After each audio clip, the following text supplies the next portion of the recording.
Look what you did, you little jerk. What's going on, jerk faces? Welcome to another episode of the podcast. As always, we have Andy. Say hello, Andy. What up? You have me, your host, Robert. Hey, guys. And returning guest, you may remember him from past episodes of the podcast. His second time as a guest himself being interviewed, our best friend, the Jew, Daniel Genud. How's it going? Yo to my fellow Jews. Yeah. So a quick question for you guys before we get started. We're going to kind of delve into some topics, kind of finish up what we started with our last podcast with Dan. For those of you interested in theology, if you're Who's not, right? If you're a Jew, what are some of your curiosities towards Christian theology? As we discussed in our last one, it's not a monolith on either side. So what are your thoughts? What do you want to know about Christian theology? If you're interested in that stuff, and for Christians out there who are curious, what do you want to know about Jewish theology? What they think, and maybe if that can help you understand the Old Testament.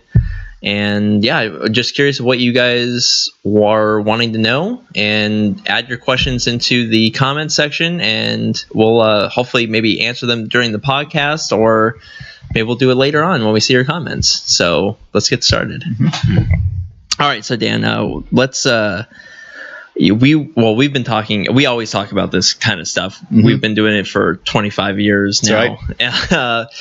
Right. But we still always have like new questions for one another, and I'm pretty sure Andy will have some more questions too. So what are some of the other curiosities that you didn't get to ask us concerning Christian theology that you're curious about? Okay, this is a small question which I have a feeling has a very large or general vague answer, and maybe not. The fascination that Christians have with the Jewish holy sites in Israel. Okay, with Israel in general, because I think we're going to get talking a little bit about or maybe a lot about the comparison between American Jews and Israeli Jews, and we're going to get into the Israel as the center point of Judaism, which we didn't really touch on last episode. So, the Jewish connection with Israel is literally in our blood. But the Christian connection with Israel, for a lot of Jews, a lot of American Jews anyway, is a lot more hazy. And I heard one analogy, I should say, that I'm not quite sure is accurate. I have a feeling you guys will brush it off. That American Christians, American Protestants specifically, see Jews in a similar way that Americans in general see the Native Americans, see the American Indians. Okay? That would be the first time I've heard this. Yeah. Okay. Yeah, me too. I only heard that one recently. I don't think that's a really well-known thing, and like I said, I only heard it recently for the first time, and it made me think of, this is definitely, I can speak as working, a lot of my colleagues are Israelis, and so one of their first questions is, why do, Christians, a lot of both evangelical and just other Protestants, look up to the Jews, not to say worship the Jews, although on one specific level that's maybe so, but no. What I mean is are kind of overly respectful, if then probably not the right words, but are overly respectful of the Jews.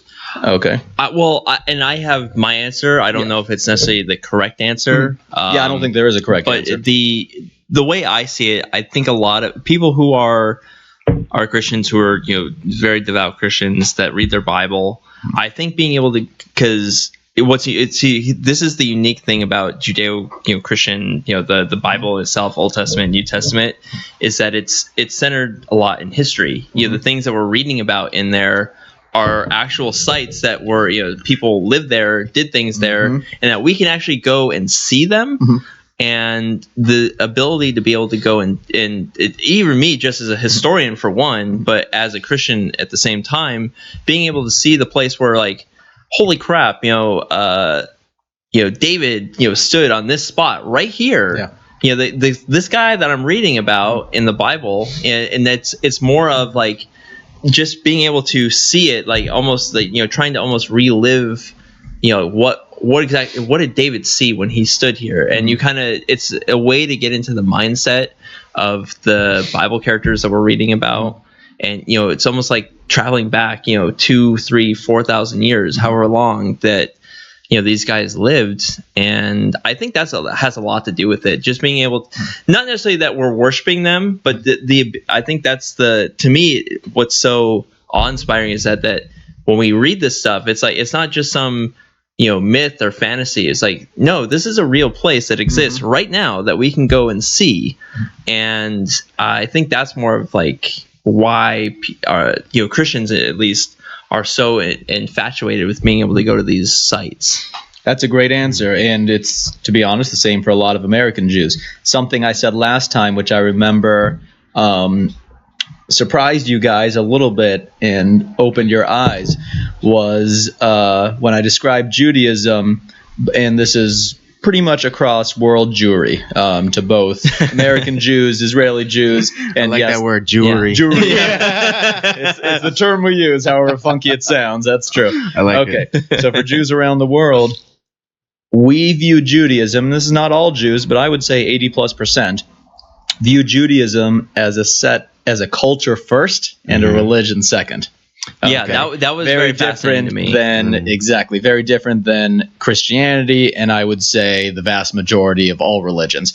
And that is even more the case of the Israeli Jews compared to the American Jews. Okay, I would, and I have heard that like where it's like, yeah, they're Jew, it's kind of like that's like who they are, right? But they're not necessarily practicing like Judaism. Exactly. They are secular Jews and not proud or not necessarily they're not proud of it, they're not ashamed of it. It's just who they are. They are secular Jews. They are cultural Jews. Okay, and that is, I tossed the 80% number out there, covering the world, which is probably a good estimate because I know that the percentage of Israeli Jews, I just looked up these demographics, that 80 is the percent. 80% of Israeli Jews are secular. Okay. Wow. And so only 20% are, what we'd call in the Orthodox range. Okay. The major difference is there's not much in between. Unlike American Jews, there's a steady range of secular up through Reform, conservative, which is the middle of the road Jew that I am, and up through the Orthodox range of modern Orthodox all the way into ultra Orthodox. Okay, Israeli Jews, by and large, are either completely secular, may or may not have had a bar mitzvah, for example, but certainly no more culturally religious than that, or they are what we would call modern Orthodox plus in as the equivalent of the American observance spectrum. So they are, live their lives by the, Judaism as a religion first. Okay. Right, but that's only 20%. Like I said, it's not a 50-50 split. Yeah. Okay. Well, even like on the Christian spectrum too, like, there's a lot of people that claim Christianity as a religion, but man, there's a lot of people I know are not practicing their faith or what they claim to be a part of. But it's like the same thing. It's with Judaism. It's like it's a culture and a religion at the same. That you can't really separate the two. Exactly. Whereas, as Christians, it doesn't really matter where you come from. You can kind of be intertwined in there. It's kind of a weird. It's a religion. It's a faith. Yes. Whereas Judaism is race, culture, religion as one, but the religious side gets, for better or for worse, gets kind of lost among that. And certainly a lot of Jews feel strongly, yes, I'm Jewish by race and culture. By religion, I can take it or leave it. Right. And I think Christianity is pretty unique in that it's very adaptable. Like it does, like I guess pure fundamentalist Christianity, there is no like real culture. But when it is introduced to people's group or an already existing culture, it has a way of I don't want to say seamlessly, but a way of integrating itself into the culture. Yeah. Just the way the Jews get assimilated into the land that they live in's culture. And in some Jewish circles, that's considered a dirty word or something we're trying to avoid, assimilation. And I think that's more because of the recent, at least historically recent, example of Nazi Germany, where a lot of Jews throughout the 19th and early 20th century felt that they were proudly had assimilated into German culture. A lot of the German Jews, a lot of the European Jews, but specifically the German Jews. And when they started to get attacked first with anti-Jewish laws and taxes and things like that, they, a lot of the reactions was, oh, well, that's no problem because I'm German first, second, and third, and maybe Jewish fourth. So that's not going to affect me and my family. But of course, that's not how the non-Jewish, Third Reich and Aryan race saw it. Wrong again, Goldstein. Yeah, but exactly. I mean, on that note, you just kind of said it in a very good and eloquent way. But I've never really heard any Christian use the term, well, I'm just culturally Christian. Right. Sometimes they explain it, and basically that's what they mean. I'm a secular Christian. I observe the holidays maybe, and et cetera, et cetera. I celebrate Christmas and Easter and maybe a few select others, but they still won't use the term culturally Christian. It sounds funny. That term sounds funny to my ears, and it probably sounds a little funny to your ears. Right, because someone's saying like, oh, I'm culturally Christian, but I'm not religious. Like, it's almost it's very rare. I've ever heard anyone say it quite like that. It's a contradiction in terms. It's a contradiction, right? Where in Judaism, not only is it not a contradiction, but it's the majority almost view. The norm. And embraced the contradiction sometimes. Right, like I said, to give you all you jerks out there the percentages, just to get an idea. Like I said, well, first of all, Israel, if you're not sure, if you think it's 100% Jewish, that's not true. If you think it's only half Jewish, that's not true either. So, Israel, if you're not sure, if you were starting to think that it's 100% Jewish, that's not quite true. If you thought it's only about half Jewish and the other half Arab/Muslim, that's not quite true either. As usual, the truth falls in the middle. So, Israel as a whole, let's call it 3/4 to 80% Jewish. Okay, so 80% Jewish, 15% Muslim, and about 5% Christian. And that 5% Christian counts a group that both sides tend to forget and is really one of the most persecuted groups, the Christian Arabs. Okay, we usually call them the Israeli Arabs. We just usually call them dead because that's they don't. There's not very many that exist. That is not untrue because admittedly the Jews both on a person-to-person level and on a governmental level tends to forget about them. The Israeli Muslims tend to persecute actively against them. And they are a small group, but most of the Christians in Israel are not white Christians that have, immigrated, but they are those Christian Arabs. Okay. So because you have... But still, it's 15% versus 5%. So there are 3 times as many Muslims, mostly Muslim Arabs, as there are Christians in Israel. Among those two minorities, you have really the most persecuted group are that small group of Christian Arabs. So now we're just getting into the 80% of Jews, and Israel is roughly 10 million people, so there are about 8 million Jews in Israel. And out of those, as I said before, about 80% of that number are secular, and only 20% are observant/Orthodox. Okay. And yet, in terms of political power, it's about 50-50 in the legislature, between the religious parties, okay, the Orthodox parties, and everyone else. Okay. Really quick question. Sure. I guess the denomination, do they also have political power? Like, do they kind of like stand in for like, you know, say like in the American system, like the Democrats or the Republicans or the Independents and things like that? No. So I'm glad you asked that, because right before the podcast, I gave Robert a very quick crash course on Israeli politics. Our political system is messy? Okay. Take a look at this shit. So first of all, and I was just explaining their parliament, you know, their legislature. Yeah. But even before that, the way that the deal was struck for modern Israel, and in 1 minute, I'll back up and give you I hope I'll keep it to 5 minute, very quick intro to modern Israel. Okay. Not just from 1948 on, but from, let's call it 1880 on, because that's really it was like right around in the 19th, early 20th century when this kind of was getting started. The what we call the Aliyah movements, which means the immigration movements of Jews back from around the world. Okay.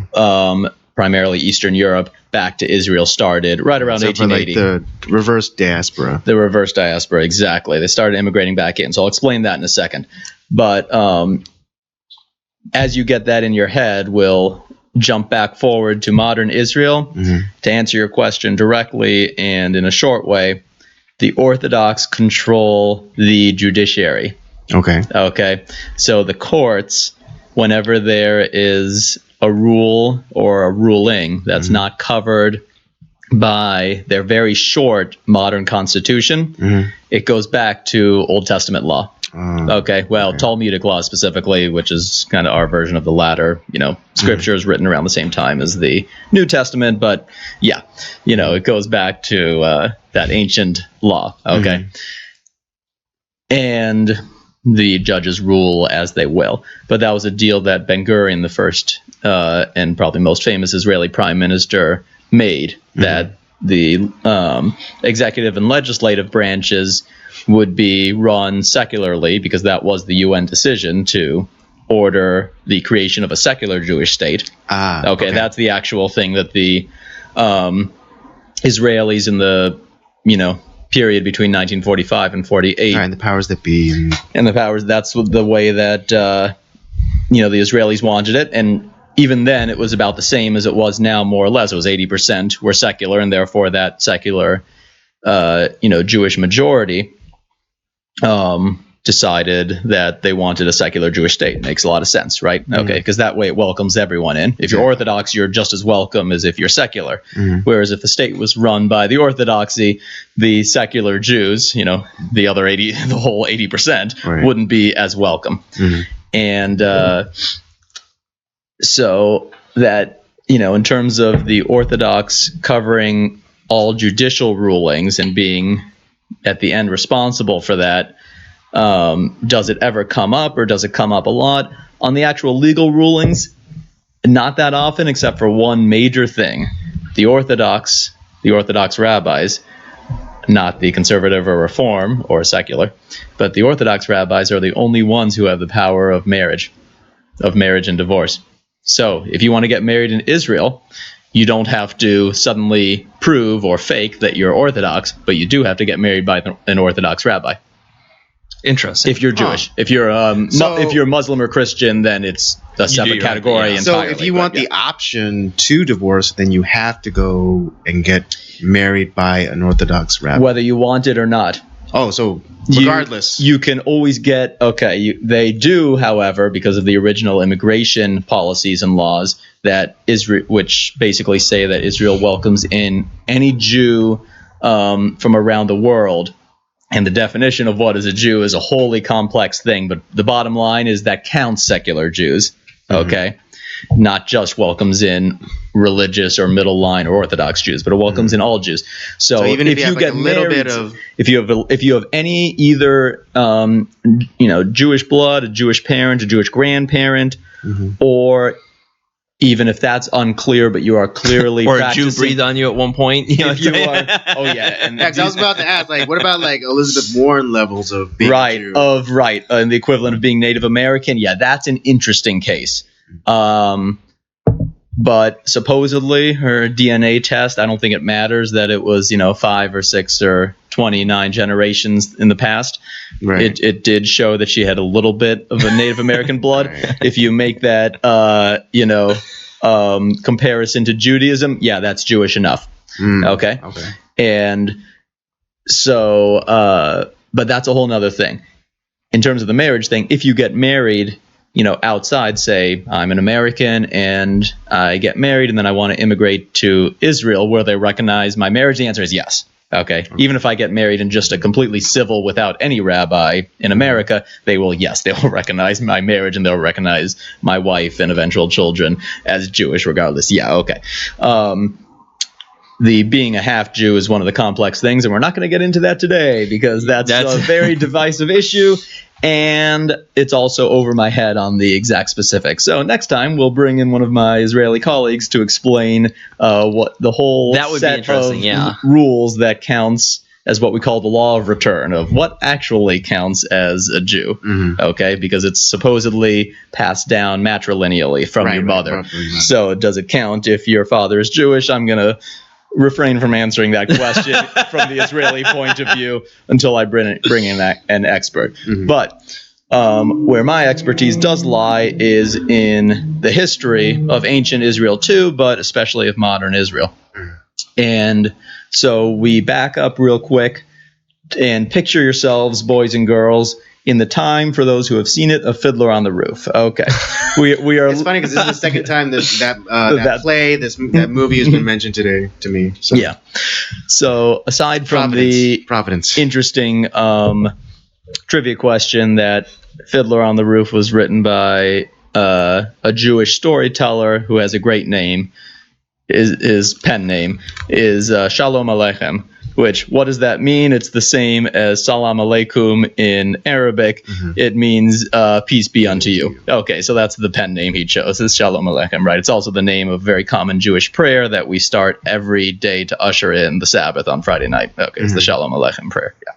So, this guy who was a writer and storyteller living in Eastern Europe in the 19th century wrote this story, and this is more or less, a true story, whether, he certainly maybe used some creative license. There was a lot of creative license, I'm sure. There was also some borrowed license directly, some borrowed, not to say plagiarism, but the story of Fiddler on the Roof, which was originally called Tevye and His Daughters, because Tevye is the family, patriarch, and he has 5 daughters, which is, both his joy and a little bit of his hidden shame because he never had a son. This is also happens to be, as many of you Shakespearean fans know, the story of King Lear. Okay. With his 5 daughters. Right. Okay. So, and the same exact principle. 3 out of the 5 daughters of Tevye, the main character in Fiddler on the Roof, are the 3 oldest daughters are the main characters, along with Tevye and his wife. And same thing in King Lear, as I understand it. It's been years since I've read it, but the 3 oldest daughters are the main of the 5. Yeah, are the main characters, along with King Lear himself. So this story was written based on an actual event, and one of the major events in modern Jewish history that happened in 1881 or 2. And we're talking about Western Russia, what was then known as the Pale of Settlement.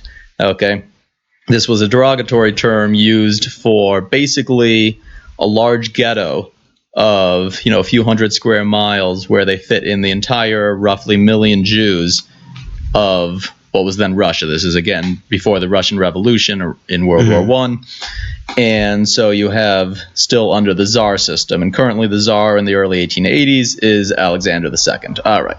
In 1881, Alexander II gets assassinated by an anarchist's bomb. Okay, and as one does back then, and for many hundreds of years before, they blamed it on the Jews. So when his son, Alexander III, took over, he immediately put into place a bunch of anti-Jewish laws, taxation, things that were already happening to the Jews. The Jews, just like in many centuries before, we had always been both segregated and ostracized a little bit.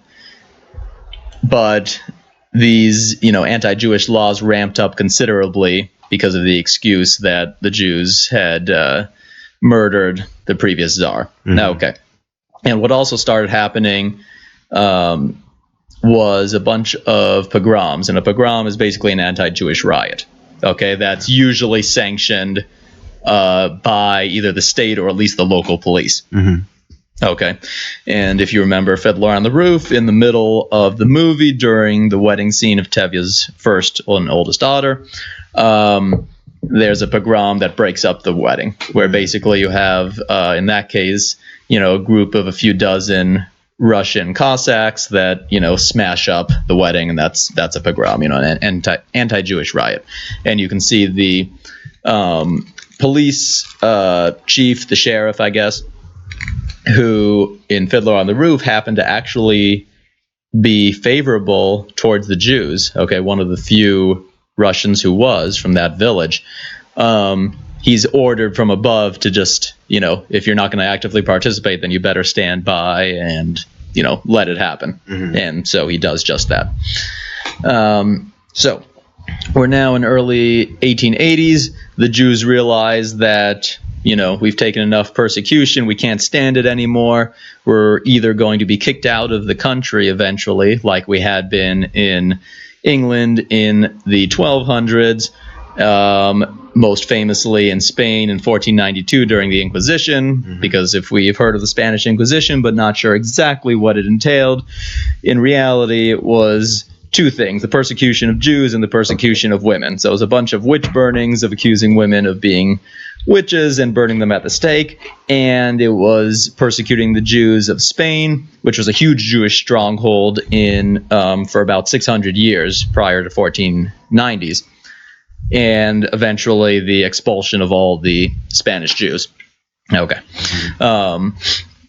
So because of this, again, forward back to the early 1880s, the Jews in the Pale of Settlement realize what the end game is going to be here. Is going to be either killing them off, or one of the edicts was a mandatory 20-year military commitment. Wow, Yep. 20 years. 20 years. Jeez. Yep. Which was basically what the sentence they gave to most mid-level prisoners mm-hmm. in that time of Russia. And so the Jews, a lot of them, realized, we're never going to be treated, equally. We're never going to even be able to live our lives peacefully here anymore, and we have to get out. So there was as we all know, a huge immigration wave to America from Eastern Europe. Pale of Settlement, by the way, we're talking about Western Russia. It's basically most of modern Ukraine and about half of modern Poland is the exact area we're talking about. That's where the Pale of Settlement was set up. It was this big kind of circular area of a few hundred miles, square miles. So think modern Ukraine. And so a bunch, tens of thousands left for America. They had to go through Western Europe, and that was a whole, journey unto itself. That's actually where my family comes from. During that first immigration wave in the early 1880s, my family came from Poland and Romania, respectively, part of that big Pale of Settlement area, and ended up staying in Western Europe for a few years and then made it to America.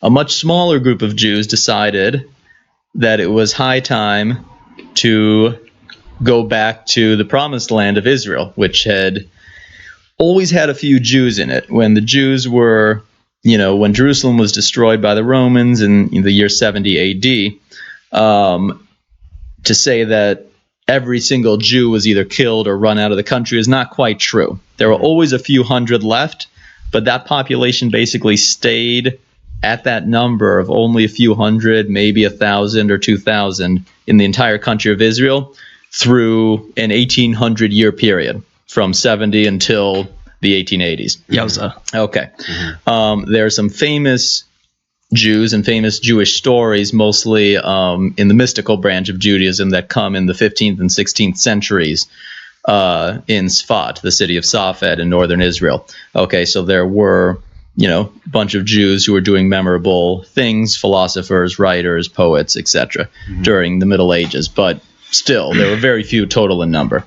But that started changing. So a bunch of the Jews of the Pale of Settlement leave for Israel. Some of them get funded by mainly the Rothschild family, the big Jewish banking family of Europe, and a few other agencies are set up by wealthy European and a few wealthy American Jews. Okay.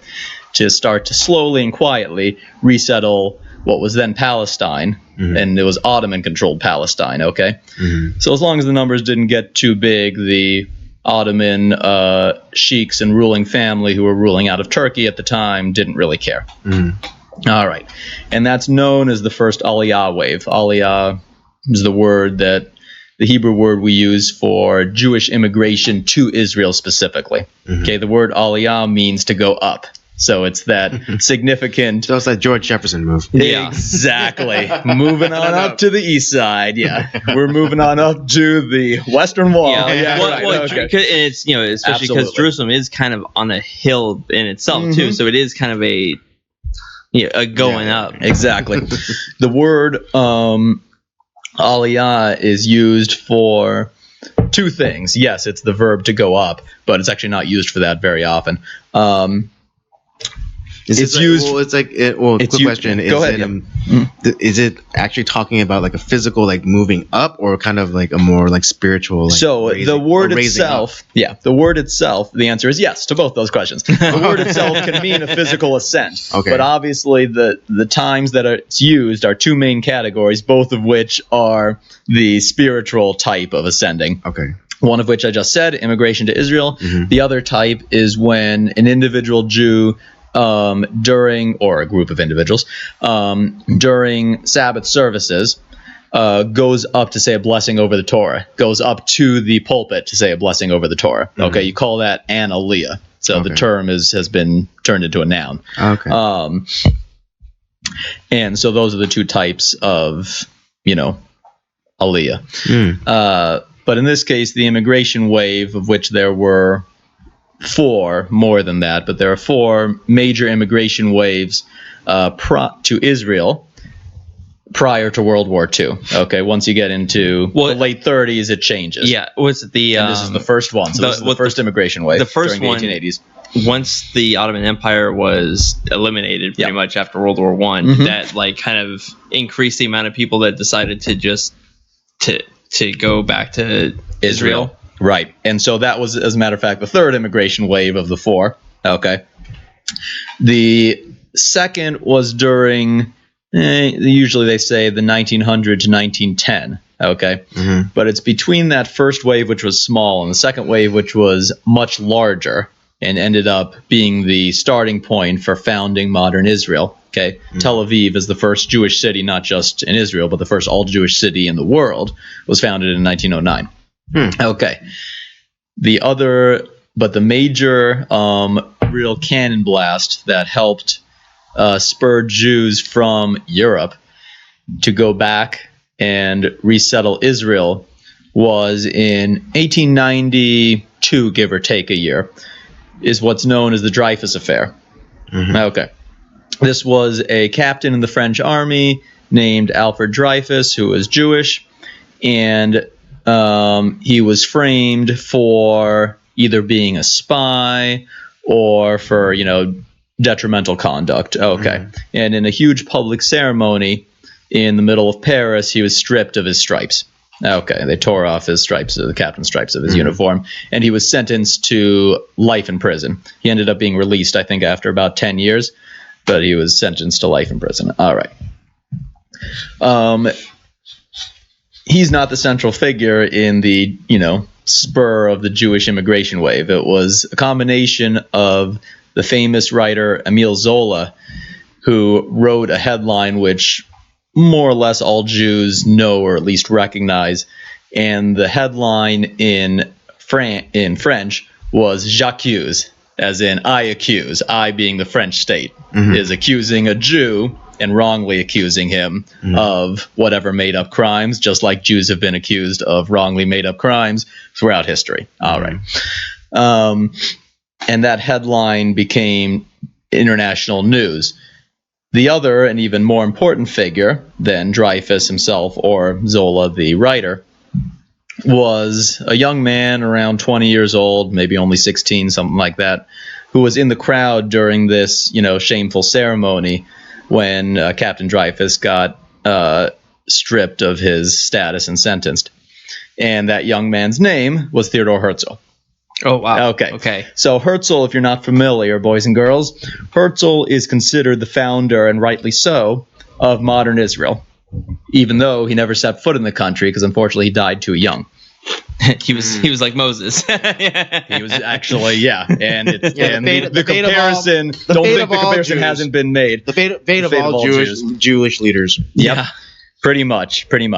So Herzl, who was Eastern European Jew who came from a fairly well-off family, and just like most Jews, European Jews at the time, was a very much secular Jew. He was assimilated into his own culture. Mm.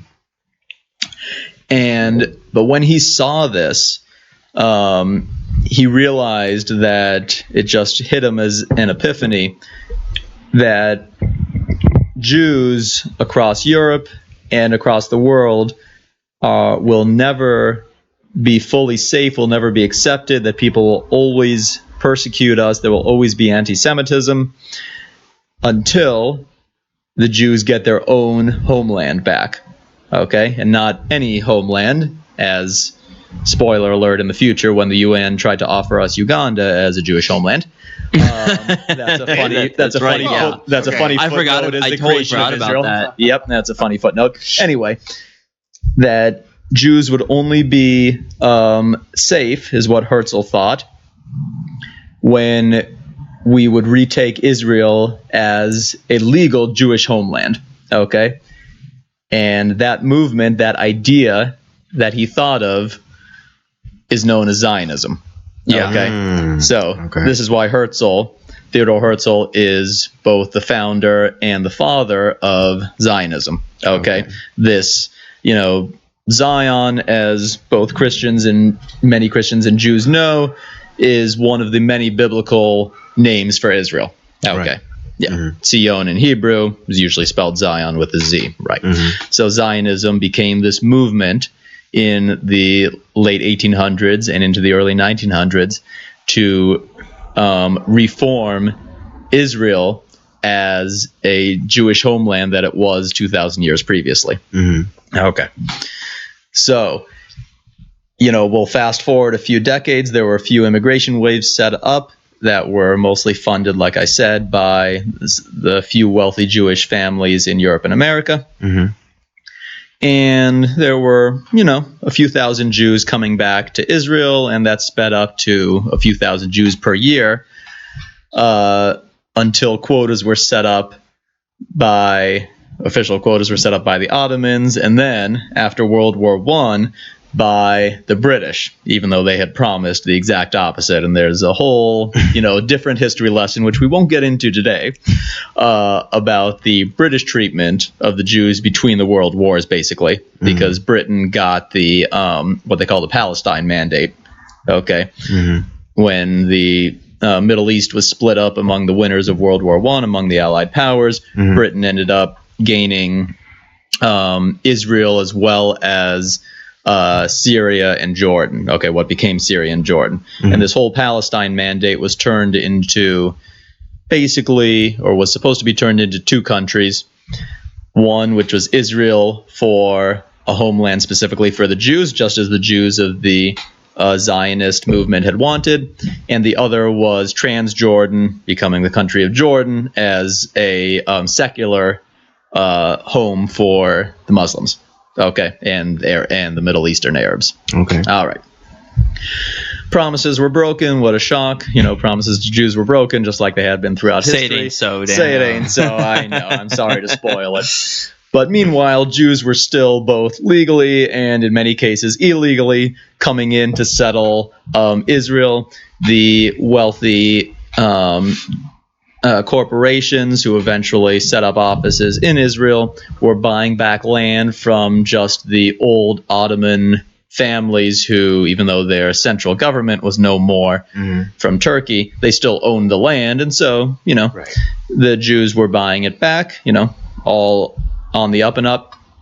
And basically, this land was not the land of milk and honey that it was from the Bible. 2,000 years of stagnation. A piece of shit. It was a dump. It was all swampland pretty much, and rocky and uninhabitable, let alone, able to grow anything. Right. But what the Arabs had been unwilling to do in 2,000 years, the Jews did in a matter of 2 generations, and basically drained the swamps and made the land fertile again. Okay. And through hard work and through one major profession that is about one of the only professions that Jews throughout the Middle Ages didn't do, is we became farmers and lived an agrarian lifestyle. Okay. And we set up kibbutzes, basically communes, in Israel, where you didn't own anything. You didn't own the land. Okay. It was owned by the greater Jewish people. You didn't even own the clothes on your back. Okay. Whoa. But this is how much the Jews, I know, for some of our friends here who definitely know, our normal viewers, that the word commune is very, very close, and of course, not unrelated to the word communism. So I don't want to scare any of our fellows in here or out there, but no, these were basically get out. Right. My card, we're not friends anymore. My card has been revoked. Our 30-year friendship is over, and you see why Jews are much more comfortable with the theoretical idea, not the actual practice, but the theoretical idea of communism much more than non-Jews practice, are, because one of the only that I know of, one of the only working stable semi-communist not governments, but communist ways of living was succeeded in Israel, okay, in the first half of the 20th century. Well, see, I think, communism bad, but I think the commune system... Communism bad, Trump good. Sorry. I think the commune system... on a very small level, nothing that could be nothing on the state scale, is perfectly fine. I think, and I think even beneficial.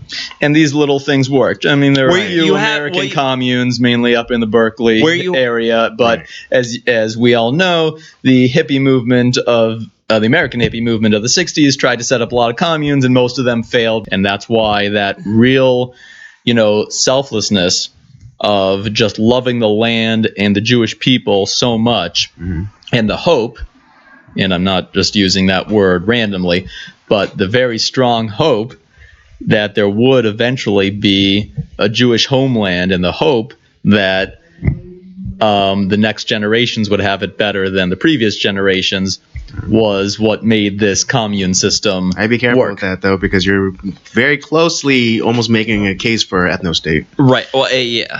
True, but that's one definition, and not necessarily an incorrect one, of the of Israel before it became the official state of Israel. So Israel in the first 50 years of the 20th century, first half. Well, I think too, what you're talking about, I'm actually going to bring up a biblical example as well, and there's a couple examples from the New Testament, and it's also, I would pair it with something from the Old Testament as well.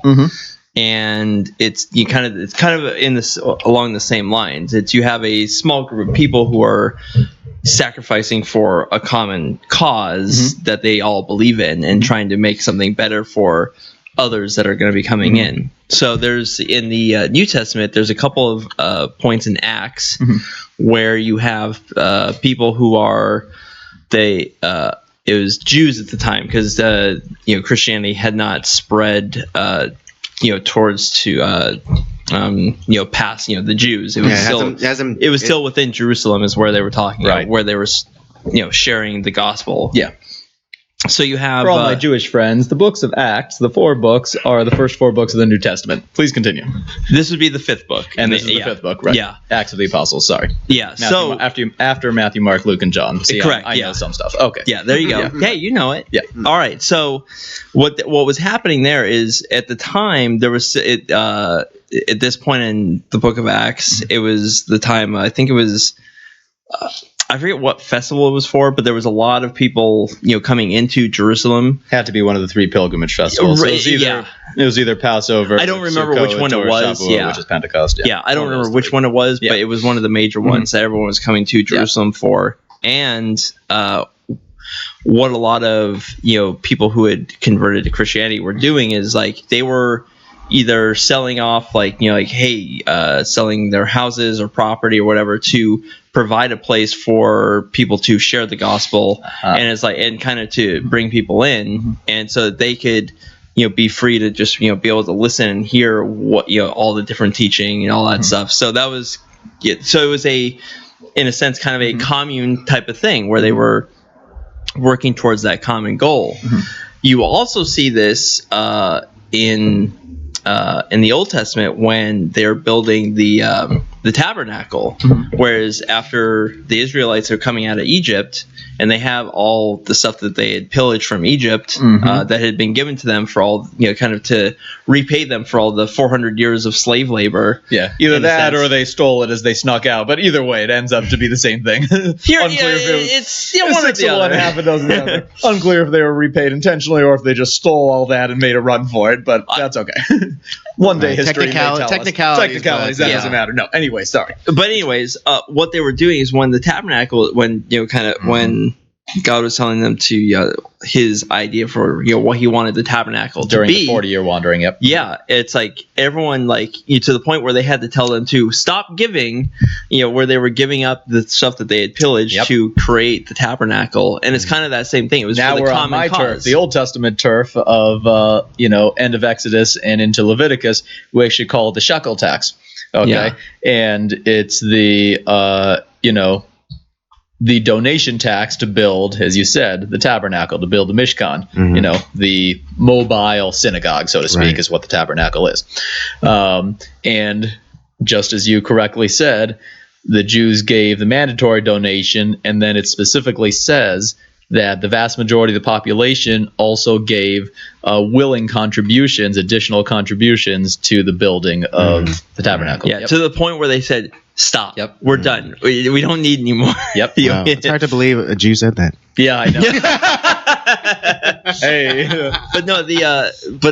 But hearing that idea of the people that were working the land to try to kind of bring it back to what it was, it kind of reminded me of those biblical examples. They were donating their very lives and their livelihoods to this land and to this cause that they believed so strongly in. And it goes back to, I would say, the most important Jewish law/tradition from the Torah, from the Old Testament. Okay, and it comes from Deuteronomy. Ironically, it's right after the second reading of the Ten Commandments, and it comes from the Shema prayer, which most Jews will know is the 6-word prayer that says, "Hear, O Israel, the Lord is our God, the Lord is one." 6 Hebrew words, mind you, more than that English words. And the paragraph after that completes the Shema prayer, we call it the Ve'ahavta, which means "and you shall love," because it starts, "and you shall love the Lord your God." And in the middle of that paragraph, as I was saying, is probably the most important custom/tradition/law that has kept Judaism alive. It says, "and you shall teach them to your children." Okay? Teach your children. The them that it's referencing are technically the mitzvot, the commandments, all the traditions and laws and customs in the Torah in the Old Testament. But teaching your children and implying that you want to make it better for the next generation is probably the central point of Judaism, if there is such a thing as one central point. Okay?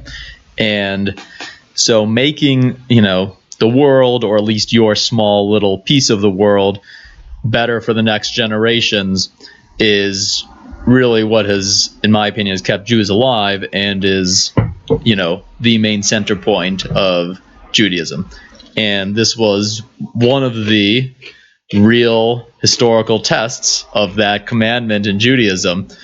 And sure enough, the Jews answered the call and, went far and beyond what you would think would be normal human means to donate your entire lives to this, commune agrarian society to build back up the nation of Israel, but what was then still the country of Palestine. There were no promises here that if we succeeded, that the world governments, the League of Nations, and by the time that there was actually a vote, it was the UN, it was after World War II, would ever take a vote, let alone pass a vote, to grant by, acceptable international law, the Jews their homeland back. And yet we still did this just on the distant, hopeful promise that we would make this land and this little part of our world better for future generations. So that's why this image of Israel is powerful, I think, in addition to the historical sense of it and all the historical sites, which are definitely powerful too. When I went there, I felt strongly connected to those historical sites, but I also felt strongly connected just to the land, and it's almost hard to describe, especially to non-Jews. But I know what you're talking about. It's both the physical and the metaphysical, idea of this land. Right. And to go back to like that first question you asked about like why Christians are so tied to Jewish historical sites, is because because we all too want to feel that connection as well, right.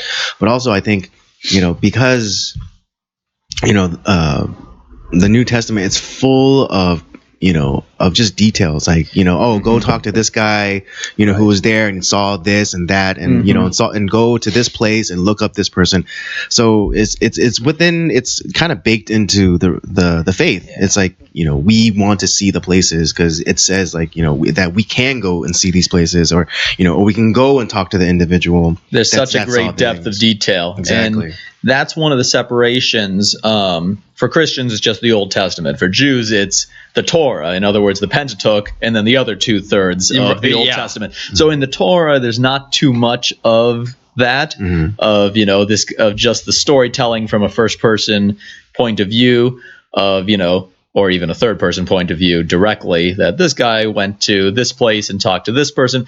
But in the other 2/3, in the books of the prophets and as the Jews called the books of the writings, the other 2/3 of the Old Testament after the Torah, there are a lot of first-hand accounts, Judges specifically. Right, and there's also because the names of the cities are they might not even exist anymore, or they changed over time. But they're still there, and through modern archaeology, for the most part, it wasn't hard to find out where these cities were and what they are now, because exactly like you said, because of the great detail that was throughout the Old and New Testaments. Right, and we're constantly finding new stuff through archaeology that it's like, even like now it's like 25 years ago, people didn't think that King David existed, but then they found stuff that proved his existence, and it's like, oh, well, I guess he was a real person. They found the lease for his chariot. So. Yeah. Right. As a matter of fact, I'm glad you mentioned that. You took the words right out of my mouth,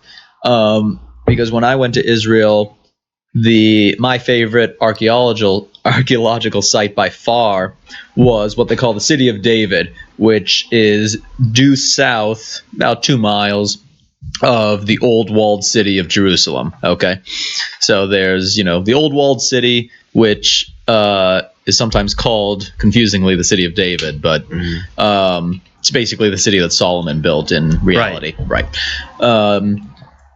2 miles west of that is what we call the New City, or New Jerusalem, which is where the vast majority of modern Jews who are from Jerusalem live. It's also where the Knesset, the parliament, is, and that's everything like that is in New Jerusalem. Why? Because the old city, not only was it one of the only fully populated cities in Israel, basically the only fully populated city throughout 2,000 years of diaspora. A quarter of the population was Jewish, and there's a second quarter which is Arab, a third quarter which is Armenian, I believe, and the fourth quarter which I think is Russian. Those are the 4 quarters of the city, and even those 4 quarters are all squished in 1 square mile. Okay, the walled city itself is 1 mile by 1 mile. It's 1 square mile city. Okay, it is small. You can walk from one side, and it is mostly a square. and you can walk from one side to another, even when it's not a straight line. You're walking through alleys in 15 or 20 minutes, the same distance, same time it takes an average person to walk a mile.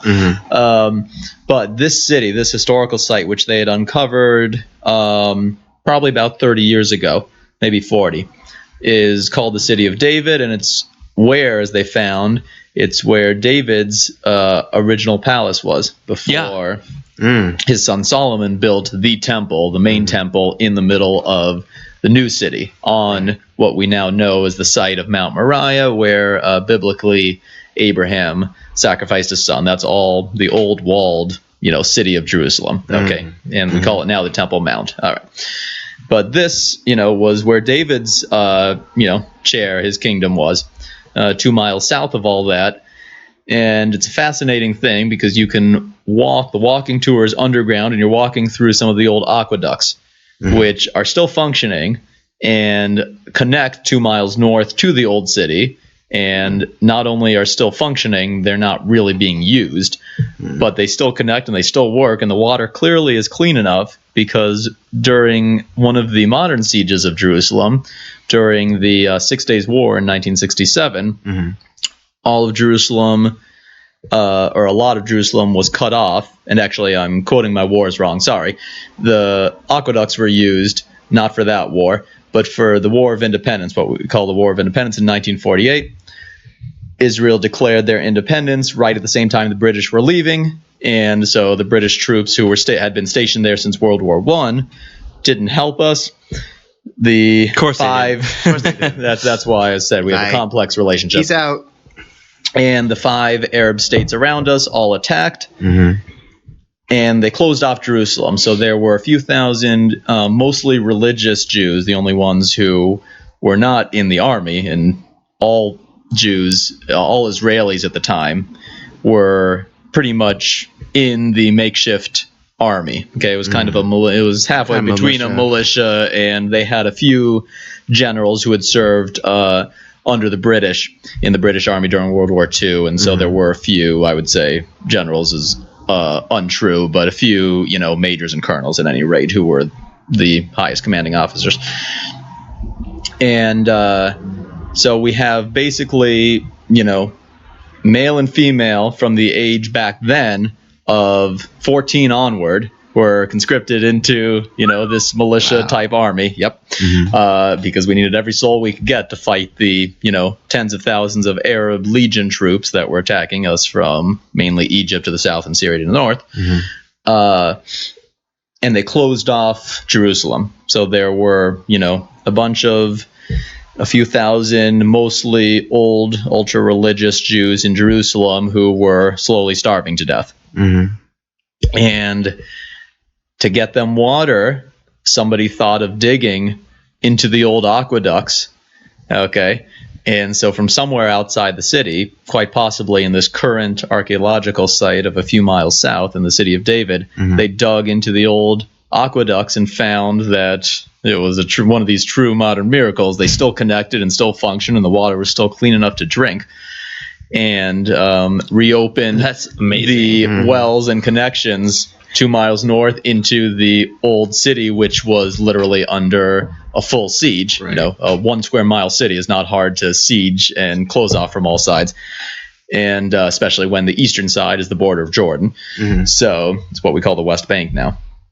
And they kept these few thousand Jews alive by, both giving them water as well as marching through the aqueducts, which we can now do. And I did personally as part of this archaeological tour. You can march through the aqueducts. The water is about half high, and the entire tunnels are like 5 feet high. So some of them maybe 6 or 7 feet, but some of the narrower ones I definitely had to duck down and crouch. Yeah. And the water is at the highest point is about chest high, in the 5 foot, it's like 3 to 4 feet high. So yeah, there was no part where I personally, luckily I'm not claustrophobic, felt, in danger. Although one of our team, who was like a 6.5 foot tall guy, did get stuck. I don't think it was a claustrophobia issue, but he definitely got stuck. I was semi lucky that he was right behind me. It's a a 1 mile aqueduct, at least the part that they open that you can walk through the water. And so we finished, in 15, 20 minutes, we walked through it. We were walking fairly quickly. It was cold. And then, I look back and there's no one behind me. We're a tourist group of, I guess, a normal size, about 30. Oh, no, we were 40 exactly. That's right, because the whole points of these tourist groups were that they were cut off at 40. So we walked. There were a handful of people ahead of me, so I was near the front. And we got out, we started chatting. We realized 5 minutes had passed, and the people behind me, and one of which was this 6.5 foot tall guy, were not coming out. 10 minutes passed, 15 minutes passed. After 15 minutes, the tour guide and I and one or two other people went, slowly backwards, which was a little bit harder of a trek because you're going against the flow of water. Right. And we saw that this guy had literally gotten stuck, and we managed to yank him. And he drowned to death. He drowned to death. Yeah, luckily he was not so. Yeah, he was like Die Hard with a Vengeance. He was got stuck in. Right, exactly. Come to Israel. Check out the aqueducts. It'll be fun, they said. You need to be so high to ride, so tall to ride. In this case, if you are too tall of a Jew, you are not welcome because you will get stuck. So yeah, we managed. No Nephilims. Yeah, right, exactly. No Nephilims. Yeah. Luckily, he was a pretty skinny guy, and so we somehow managed to get him unstuck, and he was not blocking the waterway and forcing a dam and drowning people behind him. People could drink the water again. Right, exactly. It was a very funny scene, and still, there were friends that I made on this tour, and we still talk about this. This is one of the what we call Taglit, the birthright groups that I'm just thinking of Jews go that back to pig Israel from The for a Simpsons that trip, flew out of, for the Homer's bar. Yes. Flew out of Yes. Of course, I'll donate $1 million to that orphanage, Smithers. When pigs fly, and boom. Yeah. Right. Will you be Yes, donating there were no flying pigs. I still think not. Yes, no flying pigs in Israel. Sorry, I'll get in trouble for that. There are no pigs in Israel at all. Israel is a kosher country. It's a kosher country. Anytime you see something that may look like a pig, you are wrong. It's not a pig. It is clearly a zebra. Yeah. And that is a joke for all of my Israeli Jewish friends that whenever, because yes, I hate to admit, we can edit this part out, that of the farms in Israel, of the livestock farms in Israel, there are pigs on said farms because they export to other, non-kosher eating countries. Right. And but any time that any group, tourist group or otherwise of Jews passes a farm and sees, oh, look, it's a group of pigs, the tourist guide is, it's his honor to immediately say, no, what you're seeing is a zebra. Say it with me now. Zebra. Hey, could there ever be a thing as kosher bacon? If it's turkey bacon, sure. Oh. Now, if you only mean real bacon, no. Sadly not. There is no way to make a non-kosher animal kosher. This is one of the many annoying parts of being Jewish. There are a million ways to make a kosher animal non-kosher, right. Like to make a cow, to make the beef treif, as in not kosher. There are a bunch of ways to do that, but there are no ways, unfortunately, to make a pig kosher. No redemption in Judaism. That is a great line. It's funny you say that because we spend 6 hours a day during the high holidays, Rosh Hashanah and Yom Kippur, talking 90% of the time about redemption. It's all about redemption. Everything's about redemption. It's tshuva. It's repentance. But not these fucking non-kosher animals. All redemption. Not the non-kosher animals. Yeah, exactly. They don't get redeemed. There's a whole thing about redeeming our pets mainly, but also like our livestock for the farmers among us. But those pigs and shellfish, fuck them. Bottom feeders? Nope. Oh yeah, and right. If anyone who says, "Oh, Jews," with all the anti-Semitism that we've experienced as a culture and race for centuries and millennia, you think that we aren't a little racist? yeah, we're kind of racist. And not just against certain animals either. You're going to be redeemed. Fuck you, pigs. Giving them the I see finger. a political cartoon in the future in this conversation. The pig that just wants to be accepted, wearing a little kippah, marching off to shul, and the rabbi says, "Nice try." I wish we had an artist to like. I know. that Right? picture. I know. It's like, or it's just like he's like, it's like the little pig with the kippah. He's just the rabbi going, a giant finger. I know. I wish I learned how to draw in art school. Unclean.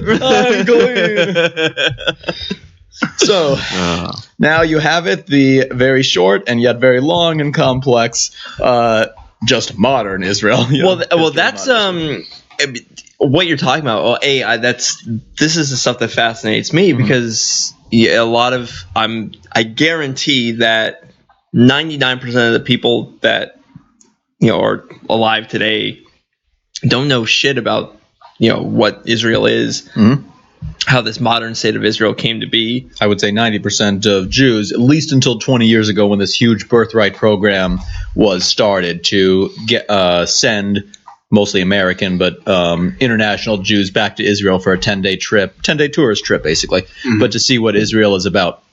And we specifically hear from both sides because that's the whole nother thing that'll have to wait for the next episode of the podcast of the Jews, the international Jews who are suddenly becoming, over the past 10 or 20 years, more sympathetic to the Palestinians' cause than to the Israeli Jews' cause. But that's another thing. Yeah. But regardless, this trip is a very well done, it's funded by the Israeli Jews and, it's sponsored by, various donors in America and Israel. But the umbrella organization is the Jewish Agency. Okay, so it's the Jewish government in Israel.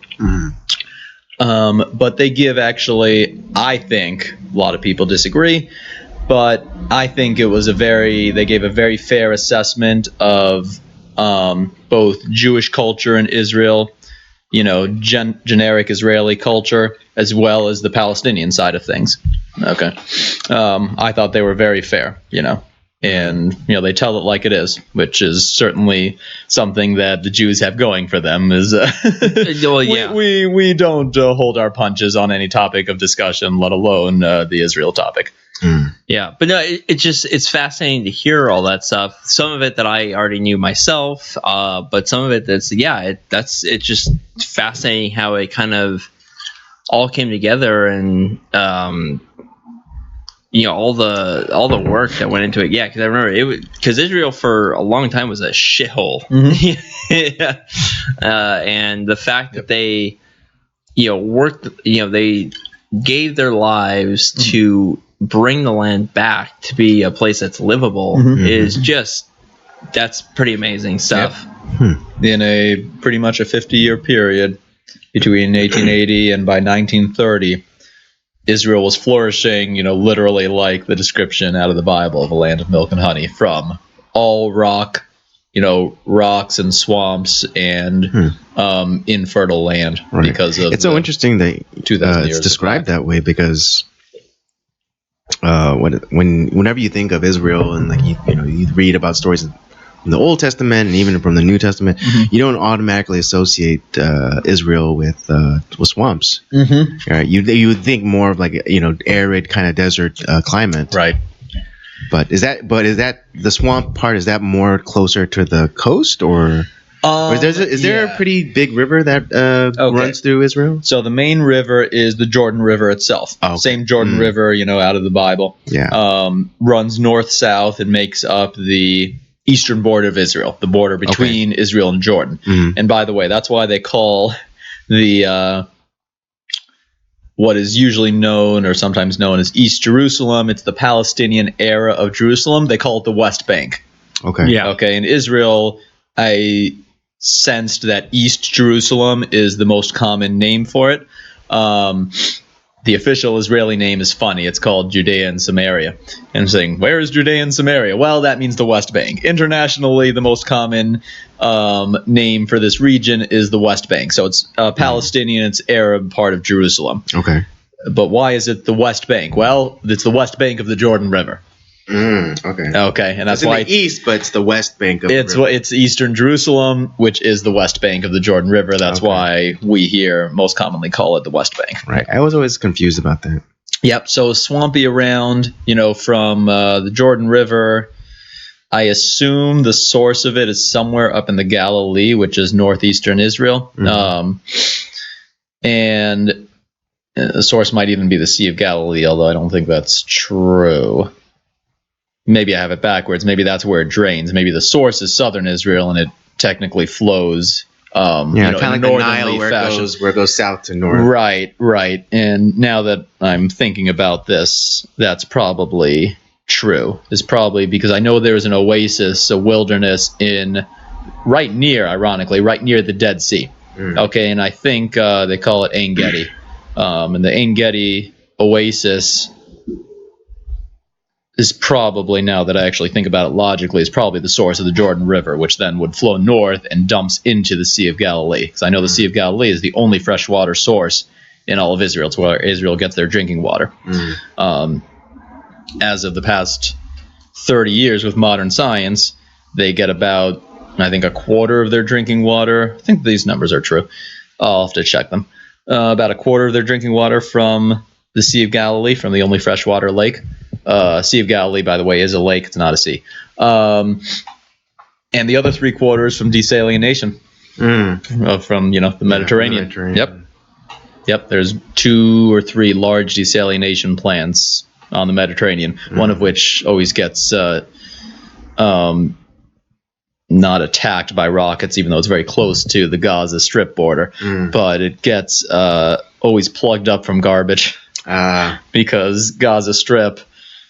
There's, I don't know if there are any official trash dumps, but what it ends up to be, all the Gaza citizen, Palestinians are dumping their trash in the water. It ends up, clogging up the desalination plant. Palestinians. Yeah, I know.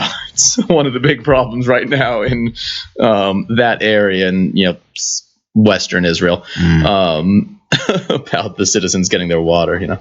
It's the main, when they talk about the settlements.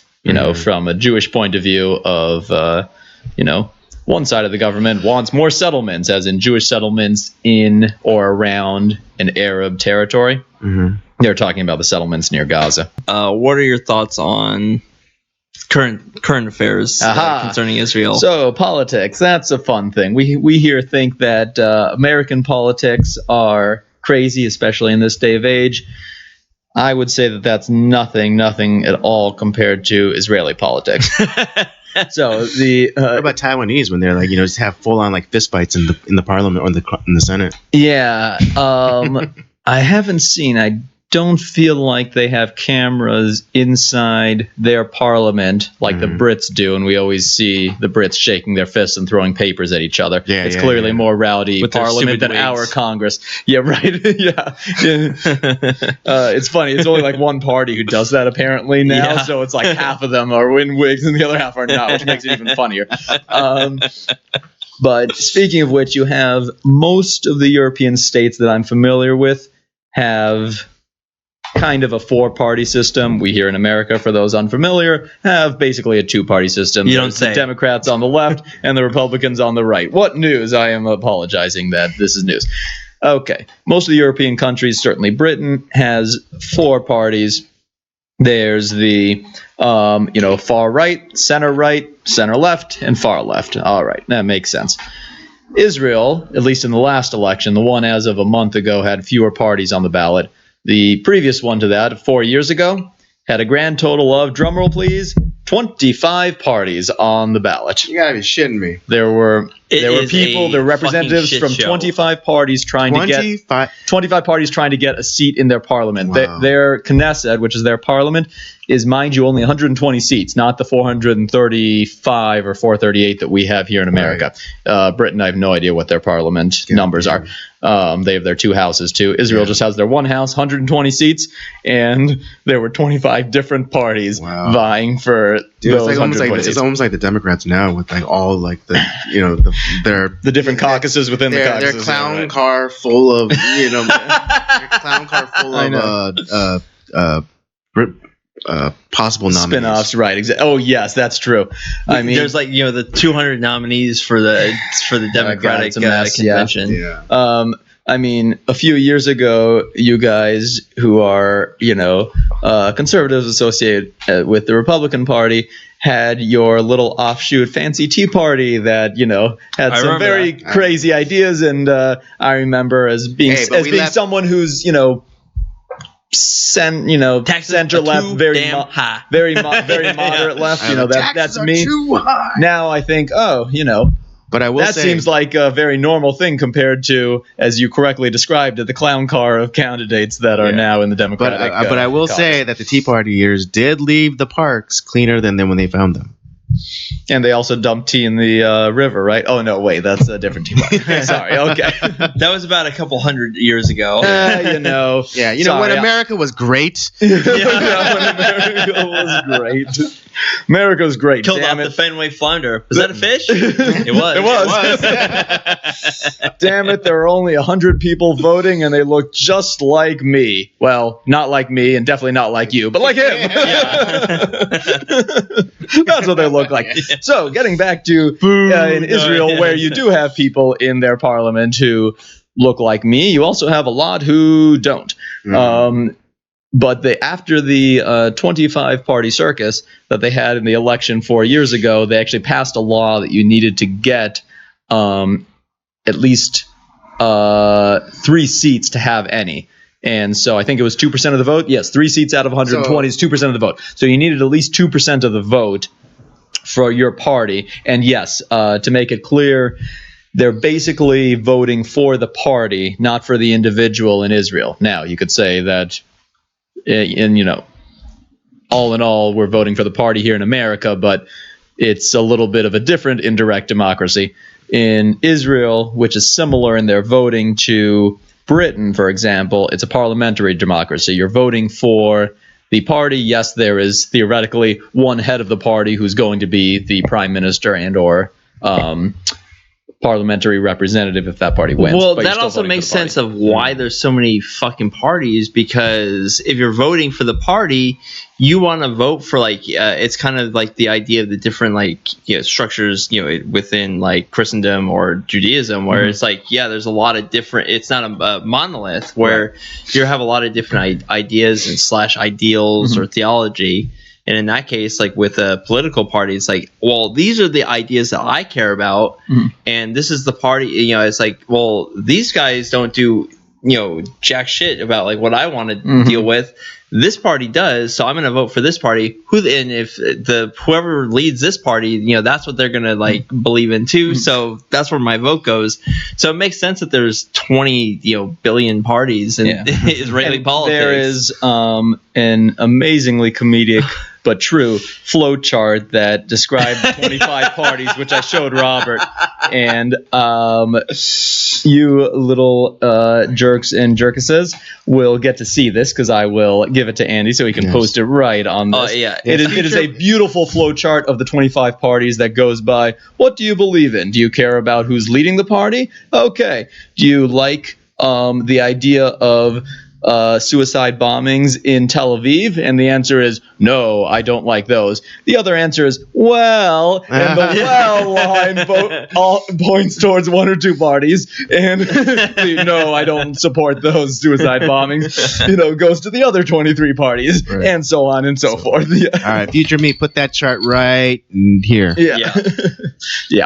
And it's just beautiful. There's the 2 or 3 largest and main parties, all the way down to how do you feel about the settlements in the West Bank, for example? Well, I support them. We need more settlements. No, I don't support them. I think the Arabs should keep their land. Third category, third choice of response is you should vote for the International Pirate Party, which was actually on the Israeli ballot 4 years ago. No way. Yes way. Yes way.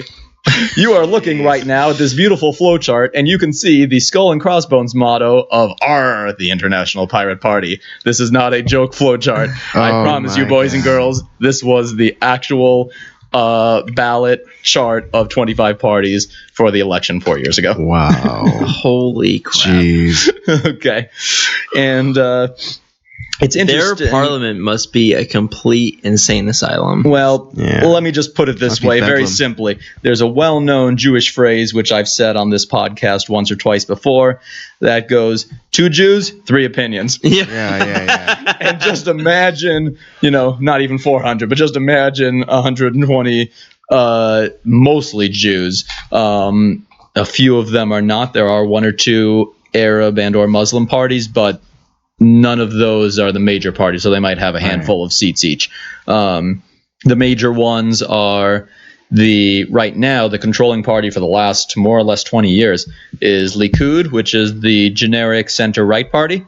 You can think American Republican Party, and it's pretty close. The traditional left party, which was the Labor Party, as it is in many countries, has shrunk considerably in over the past 2 decades. Now the major opposition party is more of a moderate left party. More moderate. Like center left. It's a center left, exactly. Okay. It's a center left, and it tends to kind of reform and change its name every few years, as well as change its leadership. Whereas the Likud, the center right party, has been led by their current prime minister, Bibi Netanyahu, for, I think he's going on his 4th consecutive and 5th overall term, because he had 1 term in the 90s also. But then I think he served for 15 years now. 15 years. 15 years in a row, and I think 20 total. Yep. Wow. Yep. Yeah, because I remember. Yeah, because I can remember Netanyahu being prime minister back in the 90s, and then for some reason it just kind of stayed around. And I never really gave him much thought. Yep. It's like, wait, he's still prime minister? Yep. So is there what are the term limits on being prime minister? Apparently there are none. Because in a parliamentary democracy, or at least in Israel's case, it's all about if the party keeps the center workings of the party keep voting you to be the head of the party, and if they do, I don't think there's any term limits or year limits on. So it's being kind of like a pre-FDR kind of. It is in a way kind of rule. We can get the amendment right, but 20. It was one of the last 2, so it was either 26 or 27 that led to the direct election of senators. Before that, as in pre-FDR, it was a much more what's the term? We can insert it when I think of it. The delegates of that specific party would basically decide who the candidates and party leadership were, whether it's Democrat or Republican. Right. And in Israel's case, that's a good comparison, similar to that. What's interesting is in modern Israel from 1948 on, for the first almost 30 years, 76 or 77, was the first time we had a non-labor government. Okay, Labor Party. 1976 or 1977. So we're talking about almost 30 years, from 48 to the late 70s. Non-labor party. Non-labor party. So the Labor Party. Non-left party. That was the first time, and that was when the modern Likud party, the party that's now in control and has been for 20 years, that was when it was founded. Ironically, by 2 guys. One who was the first prime minister under the new Likud party, the new right party, guy named Menachem Begin, who was during the mid 40s and late 40s, he was the head of basically the Israeli terrorist organization, the Israeli, let's call it anarchist, small segment of what you usually consider to be a left-wing organization, although it was neither right nor left, in my opinion. It was called the Irgun, and it was the group that I know. I can't help but laugh. Why do you think we got the word goons from? No, I have no idea. It may well be from that, but probably not. Probably a coincidence. And it was this little, militia / terrorist organization that was, by Israeli Jews, most of whom were secular, and who attacked different British installments who were known, contributors to anti-Semitic behavior and Arab leaners among the occupying British, or at least they felt they were occupying. And so that guy, along with, I still think he was, as of now, 20 years ago, the last Labour prime minister, because he eventually broke from the Likud party, a guy named Ariel Sharon, who's known as, you remember him. He's the last left warrior, last liberal warrior to Israelis. He was one of the quote-unquote generals, right? Yes. Yeah. Begin, I don't think ever was. Ariel Sharon, back in either the 67 or 73 war, or possibly both of them, was a general. And that's why he is known as, not that he was so far left at all. And of course, Begin, you could argue, in his anarchist days, was very far left and then but he was always religious. He was the first religious prime minister. Okay, and I think he found that later in life. So I assume he was in his 20s, in the mid-40s, when he was leading this little, Irgun militia. And so by the time he became prime minister in the late 70s, right after Golda Meir, the first, and I think only so far female prime minister of Israel, right, because one had won an election but wasn't able to actually form a government. Very interesting story. That's for another episode of the podcast. That was about 8 years ago. Right after Golda Meir was Menachem Begin as the first, right-wing prime minister. And I have to remember, you'll see it on the flow chart, or you have already seen it 10 minutes ago. The Likud, the right-wing party now, its official name is something. It's the National Liberal Party. That's its official name. So it's very funny that, because, Israel, the general Israel citizen was, very left-leaning during the time. So the Labour Party, which back then, now it's a little different, but back then was a very far left party. The only competition, you couldn't be a successful right-wing politician. You could be a successful, maybe centrist politician. So that's why the Likud, right-wing party, in its official name, it's called the National Liberal Party. And it still is, because they haven't changed the official motto, the official name. So Benjamin Netanyahu, the right-wing prime minister, who's been in power for almost 20 years now, is the head of the right-wing party. However, that right-wing party is technically the National Liberal Party. So, ladies and gentlemen, Israeli Jews. Yeah, it seems like it's a complete nut house. It's so different than what we do here in the U.S. And I think I always find it hilarious when we have the people, we're trying to talk about Israeli politics, and I just look at it, I have a feeling you don't know a goddamn thing that you're talking about. But everyone's so concerned about what's going on over in Israel. It's like, right. But you really know, it's like, and that's especially what we've talked about today, and in the just stuff that's not on the podcast, but stuff that we've talked about. It's like. There's so much that I guarantee that these newscasters have not researched or even thought of at all. And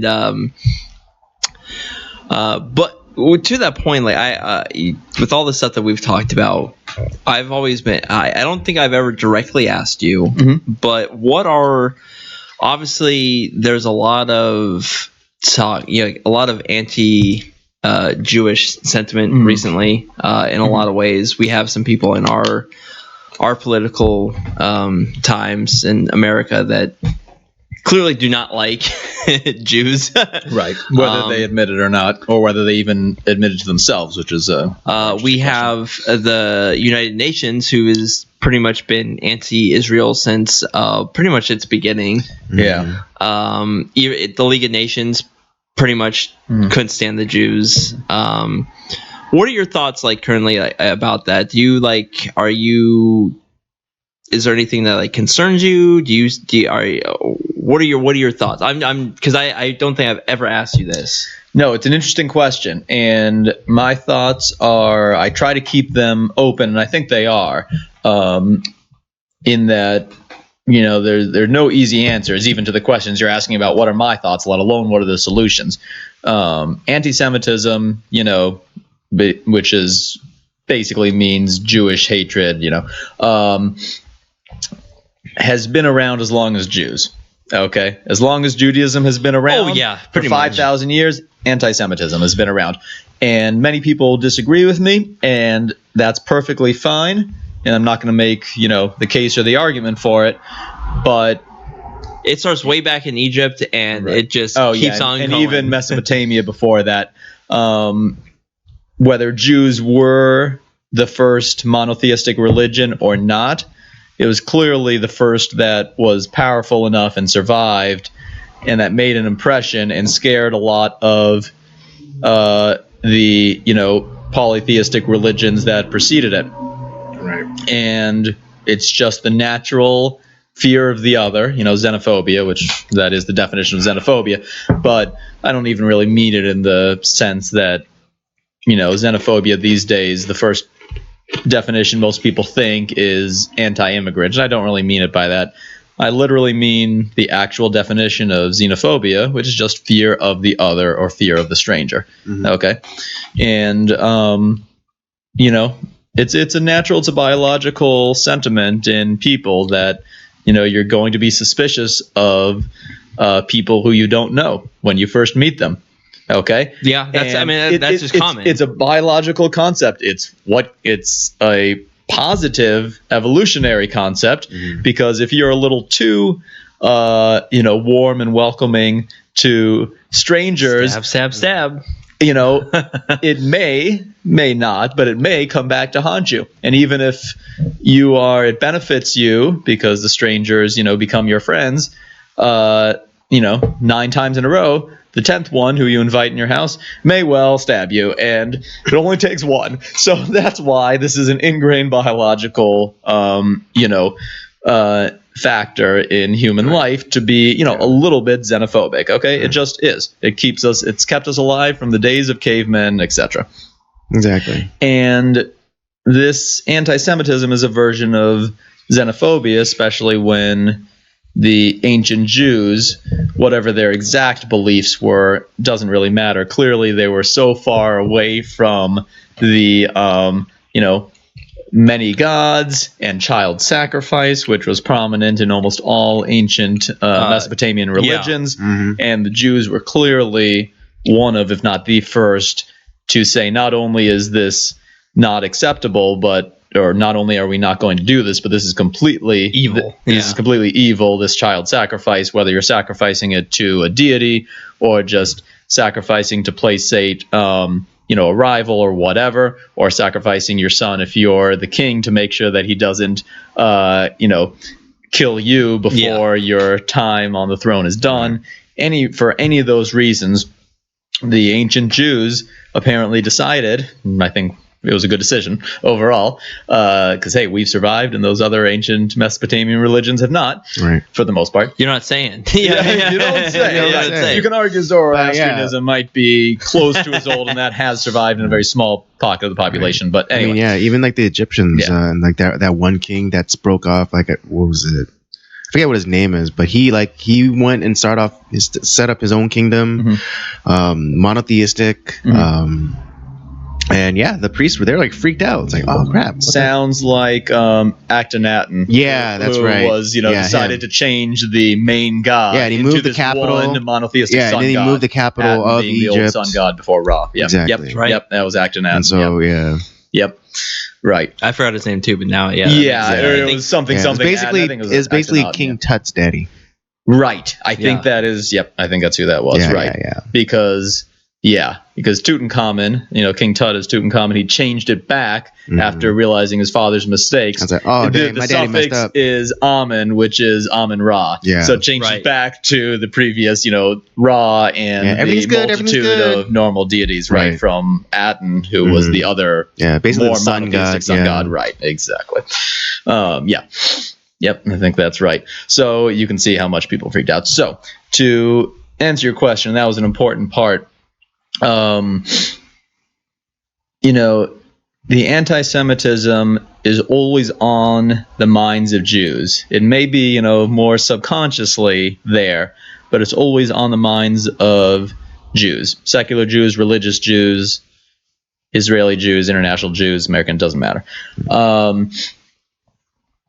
And what I personally think is that we shouldn't base political decisions on, how do we fight anti-Semitism, but at the same time, we can't forget or pretend that it's not there, because it's always been there and it'll always be there. Mm-hmm. And, trying to either ignore it or deciding for whatever reason that we've mostly beaten it, I don't think helps. I used to think it might. But I think history tells us that the Jews internationally, international Jewish communities throughout history that have chosen to ignore, and kind of chosen to forget that anti-Semitism is out there, have not fared any better than the ones who have, actively fought it, or the ones that have pretended like they've conquered it in their small region. There's always another generation of anti-Semites. Wow. Okay. And it's, I'm not saying that everyone who's not Jewish is anti-Semitic. Far from it. But Judaism, in my opinion, has survived partly because we've stayed a small community. Maybe that's by choice. Maybe it's not. We're not a proselytizing people, and that's one of the main reasons, probably the main reason we haven't grown ever over, 20 million people is probably 20 million Jews in the world at one time is probably the most, and we might not have even hit ever more than about 18 million. Mm-hmm. It's impossible to know throughout, the Middle Ages and things how many Jews there were in the world. But I think it's pretty safe to say that there have never been over 20 million Jews at any one time in the entire world. There were approximately 18 million right before the Holocaust. A third of those were killed off, so we were left at 12. We're at around 15 now. There are about 15 million Jews in the world. And, staying that small, and to say, 15 million is so small, but it is when you compare it to the currently 1.2 billion Muslims in the world, the 1.5 billion Catholics, and another almost 4 billion Protestants, and and 1 or 2 billion Hindus, and exactly. And then there's still, if we think of damn Shintoism, Buddhists and Taoists and Shinto, and there are 50 to 100 to more than 100 million of those. So we're talking about upwards of 10 times the amount of Jews 10 times the amount of, say, Buddhists and or Shinto that there are Jews. And even, I just saw this a few months ago, some of the, leading world religions by populations, a religion, Sikhism, for example, which is, a Hindu offshoot, but 400 or 500 years ago, and is now considered its own Sikhs. Religion. Right, exactly. There are 20 million Sikhs in the world, more than there are Jews. Okay, so... The population, the small in comparison, comparatively small population of Jews, I think, has allowed us to survive, and to survive not just specifically stay alive, but to survive in more or less the same way, the same cultures and traditions that we had 2,000 years ago, 1950 years ago, after the diaspora started, when Rabbinic Judaism basically took over. We basically observe the same laws and same customs, yes, modernized, but not that much as they did starting in the 2nd century AD. So, question. Do you... do you think it's good to have these like in Florida they just passed the anti-Semitic a speech code thing? Right. Do you think that's hate speech laws? Yeah, the hate speech law. Yeah. Do you think that'll ultimately be beneficial, or do you think that it won't help at all? More the latter. Do I think it'll hurt? No. Do I think it'll help long term? No. I probably don't.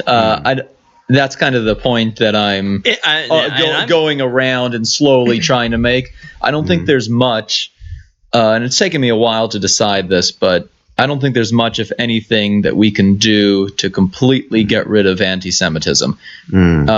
We can only, continue to fight it. And don't get me wrong, we should continue to fight it. We have to continue to fight it. But at the same time, if our plan A of fighting anti-Semitism is the eventual goal of getting rid of it, I think that's probably fighting it the wrong way.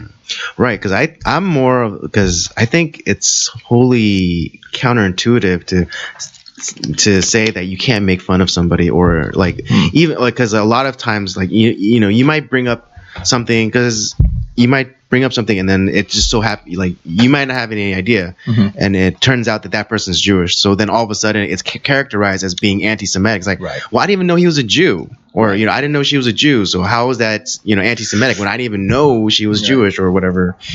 And so I think I think putting a group of people or someone on a pedestal or something we can't be touched is very detrimental to that person or that people's group. Is resentment can flare up, which can make the supposed anti-Semitism worse. That was going to be my point. Because it'd be like a guy in an infantry unit who's the sergeant comes in, is all right, nobody make fun of Tyler, right? And it's then it's just nothing. Fuck Tyler. Yeah, exactly. It just makes it the squad resentful against this Tyler guy, but it also makes this Tyler guy feel excluded and then he becomes Gomer Pyle. Yeah, then it becomes Gomer Pyle. Right. And it's one of those historical concepts that has made modern Judaism what it is. And which is the fact that, Jews never wanted to be constricted to small areas like we basically were in the diaspora. We were kicked out of Israel, and maybe it's a misconception that we spread out throughout the world. Yes, we did, but in a smaller, more realistic sense. We formed our own small pockets and communities, and then we were closed and made to be, constricted together. As we were pushed together in those smaller communities, we became, rightly or wrongly, even xenophobic to other people. Okay, we were fearful of the others, ourselves, and that's contrary to one of the other important points of Judaism, which is several times stated and restated in the Torah. Always be open to the orphan and the widow, and be accepting of the stranger, for you were strangers in the land of Egypt. Okay. But despite that, very important and many times repeated commandment, the Jews really had no choice but to, fear the strangers, because that's what the Jewish communities in Europe in the Middle Ages, for example, were taught to do, is we could only trust and depend on each other. And because of that, it's been ingrained that the vast majority of American Jews are immigrated out of those European Jewish communities, as I stated in the first few minutes of the podcast, sometime between 1880 and World War II, basically. And because of that, it's kind of always in the back of, the Jewish person's mind, especially the American Jew's mind, to not fully trust different cultures and different religions. Okay, some of us American Jews fight that ingrained thing, and fight it successfully, and be overly warm and accepting of different cultures and religions. And it's a tricky question. I'm not sure if I answered it at all, let alone effectively. But in terms of the what do I think of it, I think what history has taught me to think of it, that anti-Semitism is there, and I personally think it's always going to be there. And a little bit of xenophobia is a healthy thing. And just like moderation, a lot can kill you.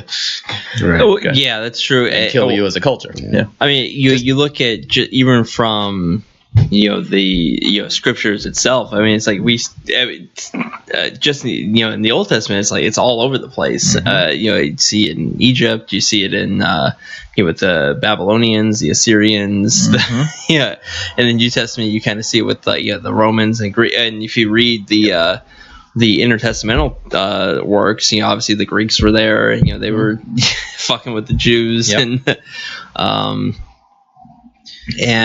throughout history, obviously, the more probably the most famous modern version of that would be the Germans, against the Jews.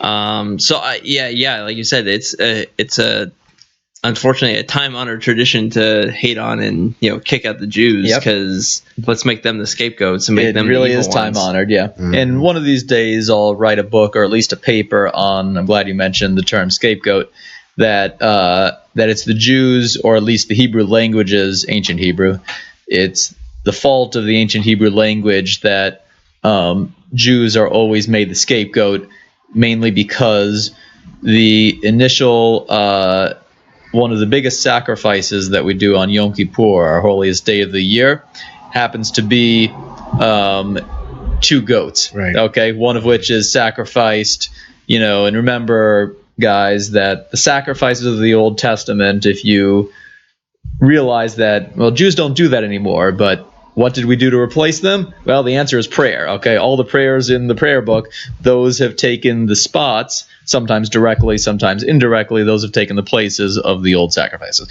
So on Yom Kippur, the main sacrifice were these 2 goats, one of which they slaughtered and sacrificed on an altar as a burnt offering. The other was a very rare sacrifice in terms of its specific instructions. Even back then, they didn't actually sacrifice it in terms of kill it. They just let it go out into the woods. They did like a line, and they just touched the goat, which then passed on all of their collective sin onto that goat, and then let it wander off into the wilderness. And the Hebrew is very interesting, and I've never read through the King James Bible or any English translation. I've read through the English translation that the modern Jewish scholars wrote, but I've never read through a Christian English translation of if it says the same thing. If it describes the goat that we let go as that it's a tribute to Azazel. Okay, and what is this Azazel, which might be Azazel, or pronounced that way often. And usually it's described as, well, it's just the name for this specific part of wilderness that they let it go. But if you look at the Hebrew grammar, that's clearly not true. Azazel is not grammatically described as a place. It's clearly a person, okay? And when you look at it more, this is actually a reference to some demon. Okay, you're letting the goat go as a sacrifice, so to speak, to a demon. So at the same time that we're sacrificing one goat, the major Yom Kippur sacrifice, the Day of Atonement sacrifice, we're sacrificing one to the theoretical, monotheistic God. We're also letting this other goat go as an expediation for our sins to this mysterious Azazel figure. Okay, and there's a hedging of your bets. Is a little bit of a hedging of our bets. And so why I brought that up specifically, not just because you mentioned scapegoat and it jogged my memory, but Jews are kind of the people of hedging our bets, and I am, convinced that is one of the main reasons we've survived throughout the millennia of anti-Semitism and persecution.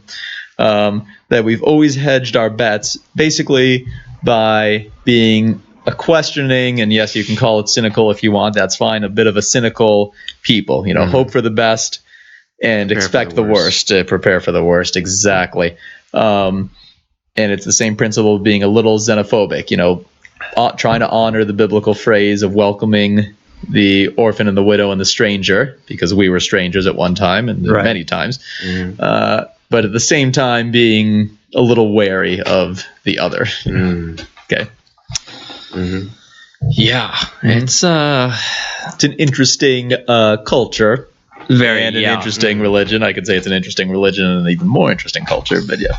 Word. Well, it's like we even have that problem with within Christianity. There's a good section of Christianity that would prefer to just rip out the Old Testament and throw it away. And it's like, well, fuck those guys. We don't need this shit anymore.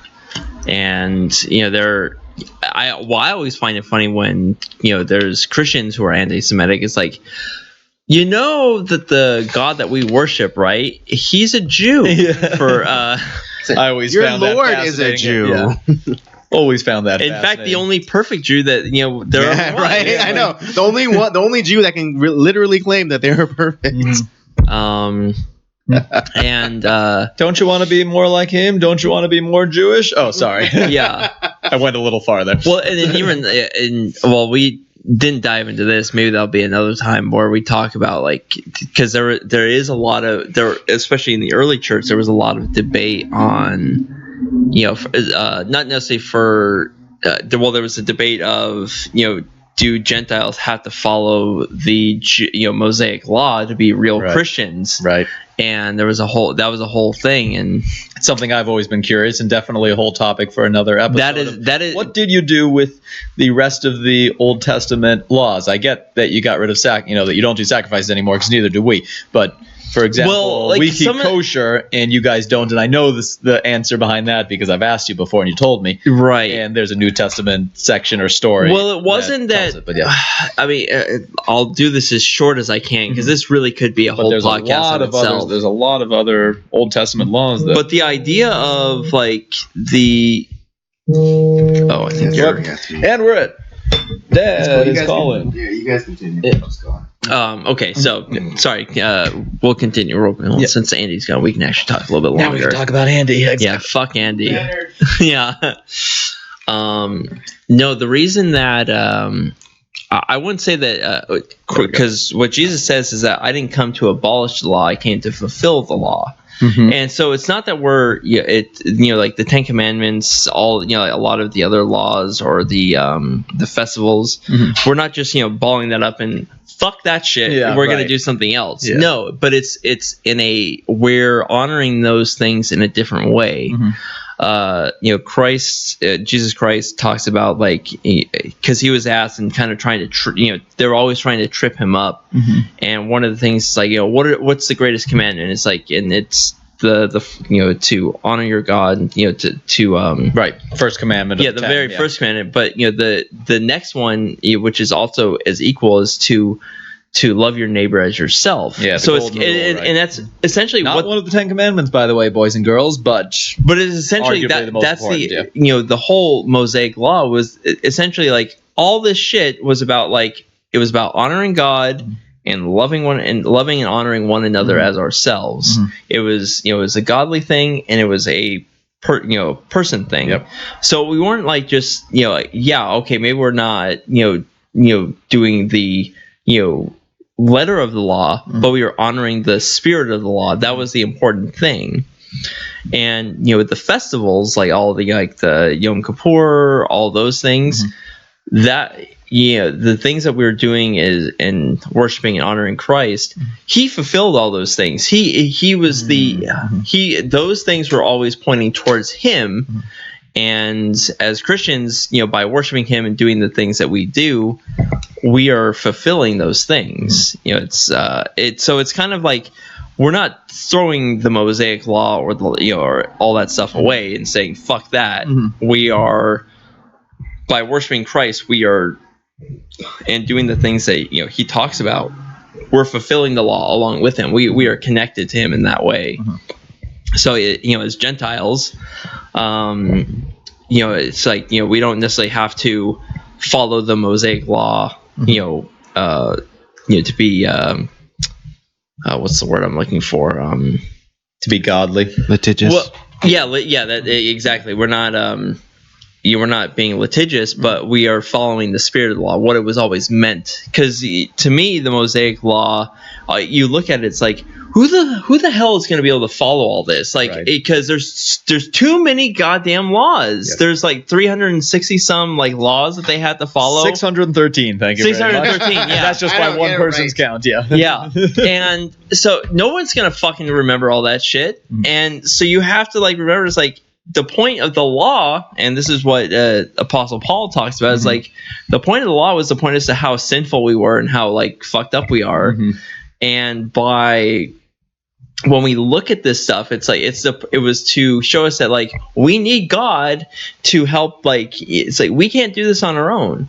We need God. We need Christ to help us to kind of live our lives, and we have to realize that through the grace of this, the gospel, the sacrifice of Christ, that we now have a way to be connected with, God the Father, and we have a way to like have that connection with God, and it took God to help us to be connected with Him. It's like because we couldn't do it on our own. Not that the believers of the Old Testament, the guys that were like Moses and David and all those guys that did follow the law to the best of their ability, just because they followed the law, they understood the spirit of the law, what was behind it. It's like they realized that they were fallible beings that needed God, and they trusted God to kind of take care of those things.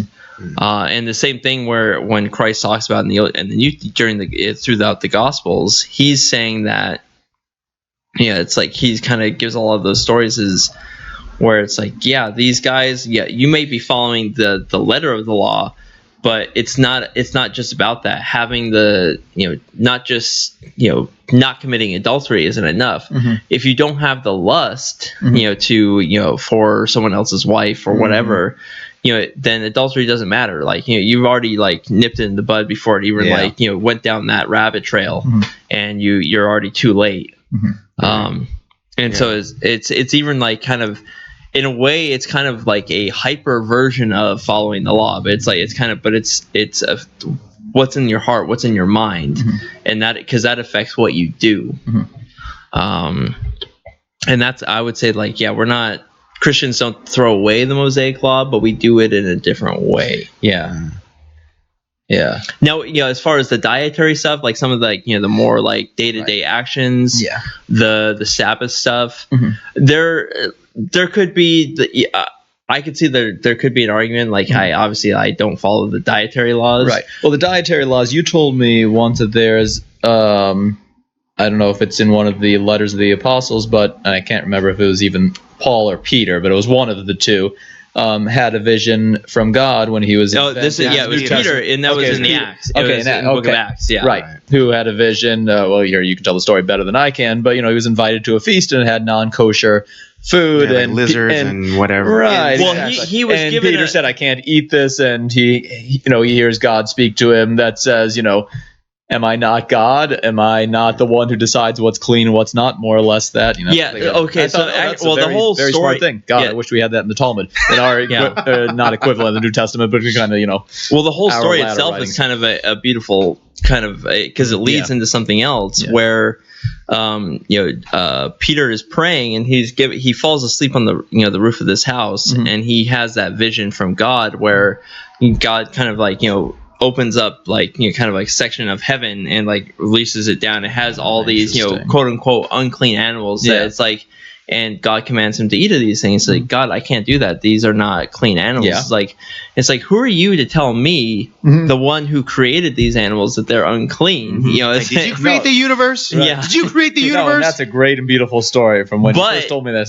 But what happens after that is because after he is given that vision, he's also told that it's like, you're going to meet a person that is not Jewish, that you are going to share the gospel with, and he's going to accept it. And right after that, he meets I think it was a Roman officer named Cornelius, who uncircumcised, all like he's kind of technically the unclean, like he's a pagan guy, right? Yeah, can't associate with this person. But Cornelius himself was actually, in a sense, a believer. He wasn't he wouldn't be the typical Jew, but he was very sensitive to the Jews and ended up becoming a believer in a sense. Interesting. And so he shared him, and then his entire household was baptized. Was baptized that day, and that was kind of like the whole picture of it, where it's like, listen, like I created these people; these are mine. Who are you to tell me that they're unclean, and who or what you can't eat or can't associate with? Yeah, double meaning. It's funny, the comparisons between the Old and New Testament, even from a much more metaphorical sense, that there are some of these very interesting leading stories and visions that, as you're telling me the full part of that story from Peter, it reminds me of a very troublesome, for Jews anyway, part of Leviticus, like many, but probably not the one or any of the ones that you think I'm going to say. But there's a quick story, very like one paragraph story in Leviticus, of a man who is gathering wood on Shabbat, on the Sabbath, and at this point it's already been commanded that no work of any kind shall be done on the Sabbath. Okay. And a man is gathering wood, which specifically is one of the categories of work mentioned that's outlawed. Okay. Right. And the village catches him and goes to Moses to say, what shall we do with this guy? How shall he be punished? And Moses says, let me check, and asks God, and God says, put him to death. and that's it. And the paragraph ends. He was taken out into the middle of the square and stoned to death. And that's it. But the story ends. Okay. This is one of those stories that, in my opinion, for one of the, and yes, I'm a believer that the, Bible, the Old Testament specifically, was, put together later. It was not all in the original order that it was created, or maybe, given to Moses on Mount Sinai, let's say. And this story is, a very good example of that it seems to be thrown in the middle of Leviticus with no context, no, pre-preparation or post, moral of the story, or explanation, especially because the next paragraph, interestingly enough, is considered one of the holiest paragraphs in Judaism and the most repeated. It's been turned into a prayer that's recited 3 times a day. The next paragraph, which again is a pretty short paragraph with no context after it, details how basically how the prayer shawl is constructed. Okay, the Jewish prayer shawl, which Orthodox Jews will wear all day, and conservative Jews like me will wear when we're praying on Shabbat, and even if it's a daily prayer service, we'll wear it too. And it tells it how to construct it. The important part is not the shawl part itself. It can be a scarf, it can be a towel, it can be an old T-shirt. The important part are the fringes on it. Right. Okay. That's right. That there are 4 fringes called the tzitzit. Exactly. Yeah. Exactly.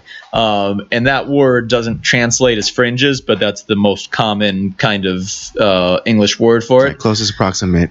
Exactly. The word doesn't translate to anything. What it translates to is in gematria, in the Hebrew numbering system, the old system that's kind of half astrology and, half mathematics.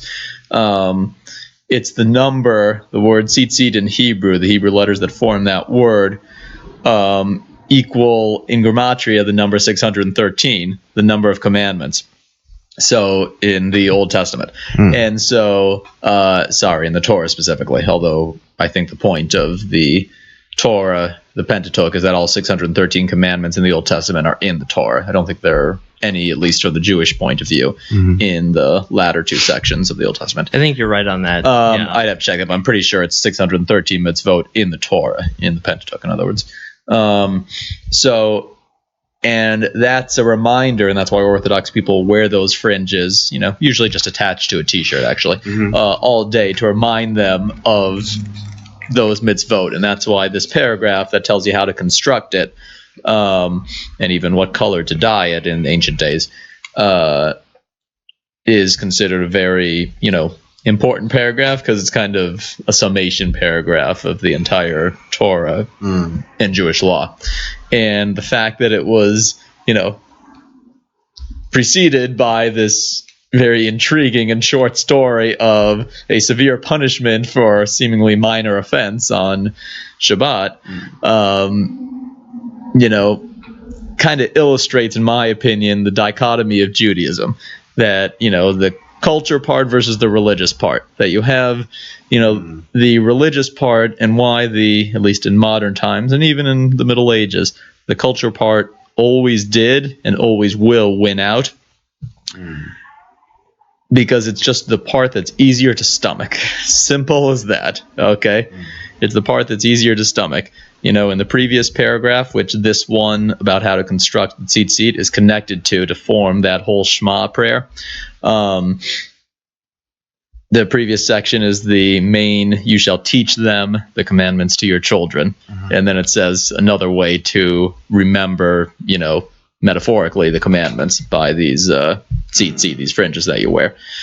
And, that's the central prayer in Judaism, if there's such a thing. And, it's the remembering, it's the teaching of the culture, of the traditions that override, I guess, the specific observance of, this kind of harsh story of a guy who was clearly just, not observing Shabbat, but certainly not doing anything to hurt himself or other people, and yet he was put to death for it.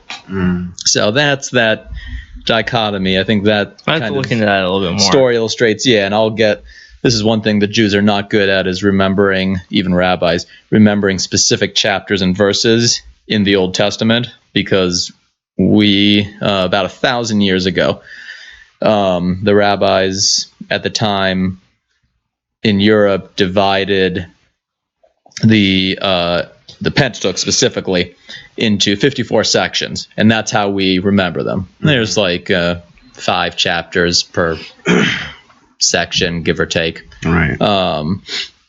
And about, either around 11 sections, sometimes 10, sometimes 11, sometimes 12 sections per book, Genesis through Deuteronomy. And so that's the way we, remember. We say, oh, it's from this Torah portion, this one of the 54. It's not this chapter / verse. Yeah, I kind of remember that from after when I went to go visit your temple. Exactly. Yeah. We read, and that's one thing that unites, even today, that unites all world Jews. The Ashkenazi Jews of formerly Eastern Europe, the Sephardic Jews of formerly Spain and the Mediterranean, all Jews of all different denominations, from the most secular to the most Orthodox, reread the same sections of the Torah weekly, every single week. Okay, every temple, every synagogue, right? Yeah, reads the same section every single week. Okay, that's one of the things that. So no matter which synagogue or temple you go to, doesn't matter. Whatever week it is, they'll be on the exact same schedule. That schedule is made shortly after, around the same time that it was divided, and it's attached to the Jewish calendar. Okay, because as I've described quickly before, there are 12 Jewish months. We're on the lunar cycle, so the months are slightly shorter. They're 29 and a half days, so it alternates 30, 29, 30, 29. And we occasionally add a whole nother month, so the year is 13 months instead of 12. But the bottom line is that those 54... It still makes sense. It still makes sense. I promise. And it arguably makes more sense than the lunar calendar, because we can extrapolate it for 1,000 years into the future. Okay, I know I can check based on my computer formula here of the calendar formula of what Torah portion we're going to read in the year 3019 on May the 20th or whatever. Right. Okay. If we're still around, then if we're still around, human beings are generally still around. Right. Yes. Yeah, and it is one thing. It's one of the few things that connect the secular Jew who doesn't recognize an olive from a bet with the ultra-Orthodox Jew who doesn't recognize the secular Jew as being Jewish. It connects. Right. Okay. We read the same Torah portions every week, same part of the Pentateuch, and even the books of the prophets, which is connected to it. Okay? Right. So the same two sections, always one section from Torah and always one section from the books of the prophets. Or if it's a holiday, the books of the writings. All right. Yep. I think that's good. Oh yeah, 2.5 hours. We're so what we'll it's we definitely got more into modern Israel history and some of the politics behind that. We didn't get as into much theology as I had hoped, but that's okay. So hopefully what will happen is that people will write their questions in, their theological questions, or give us the middle finger concerning our or they'll ideas. just call us Zionist shills. Yeah, right, that too. Exactly. Yes. Either way, the elders of Zion. Hopefully, two very distinct opposite meanings. but hopefully there'll be a couple questions theologically that pop up and when you come back from your trip, for a couple months, we'll have something we can really kind of talk about, think about behind the scenes, and then really have a great podcast concerning some more theology, because it is fun to talk about. Let me tell you. And Dan, once again, thanks for coming on. Always. Yeah, we got a little bit of a later start today, but hey, you know what? That's the way things work sometimes. Yeah. It's all good. All right, so that is the podcast for today. And if you're looking to get in contact with us, we have a couple of social media things that you can take a look at. We have Instagram, which is that's the at Circle of Jerks podcast. Twitter is at podcastcoj. If you're craving some more Circle of Jerks podcasts, we have a bunch of episodes that have previously aired that you can check out.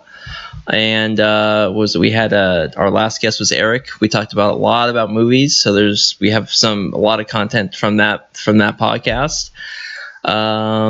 If you're looking for a midweek boost from Andy and myself on Tuesday nights, Andy and I do a live stream called Nocturnal Transmissions. We do movie reviews. We talk about what's going on in the news, or just whatever the fuck we want to talk about. And that comes up every Tuesday. And if you're looking for some gaming stuff, while it is on hiatus, there's some old playthroughs I've done through classic Nintendo games, Game Boy games, what have you. So, as always, we thank you for tuning in, and we'll be back soon. And you guys have a great time until then. Peace. Deuces.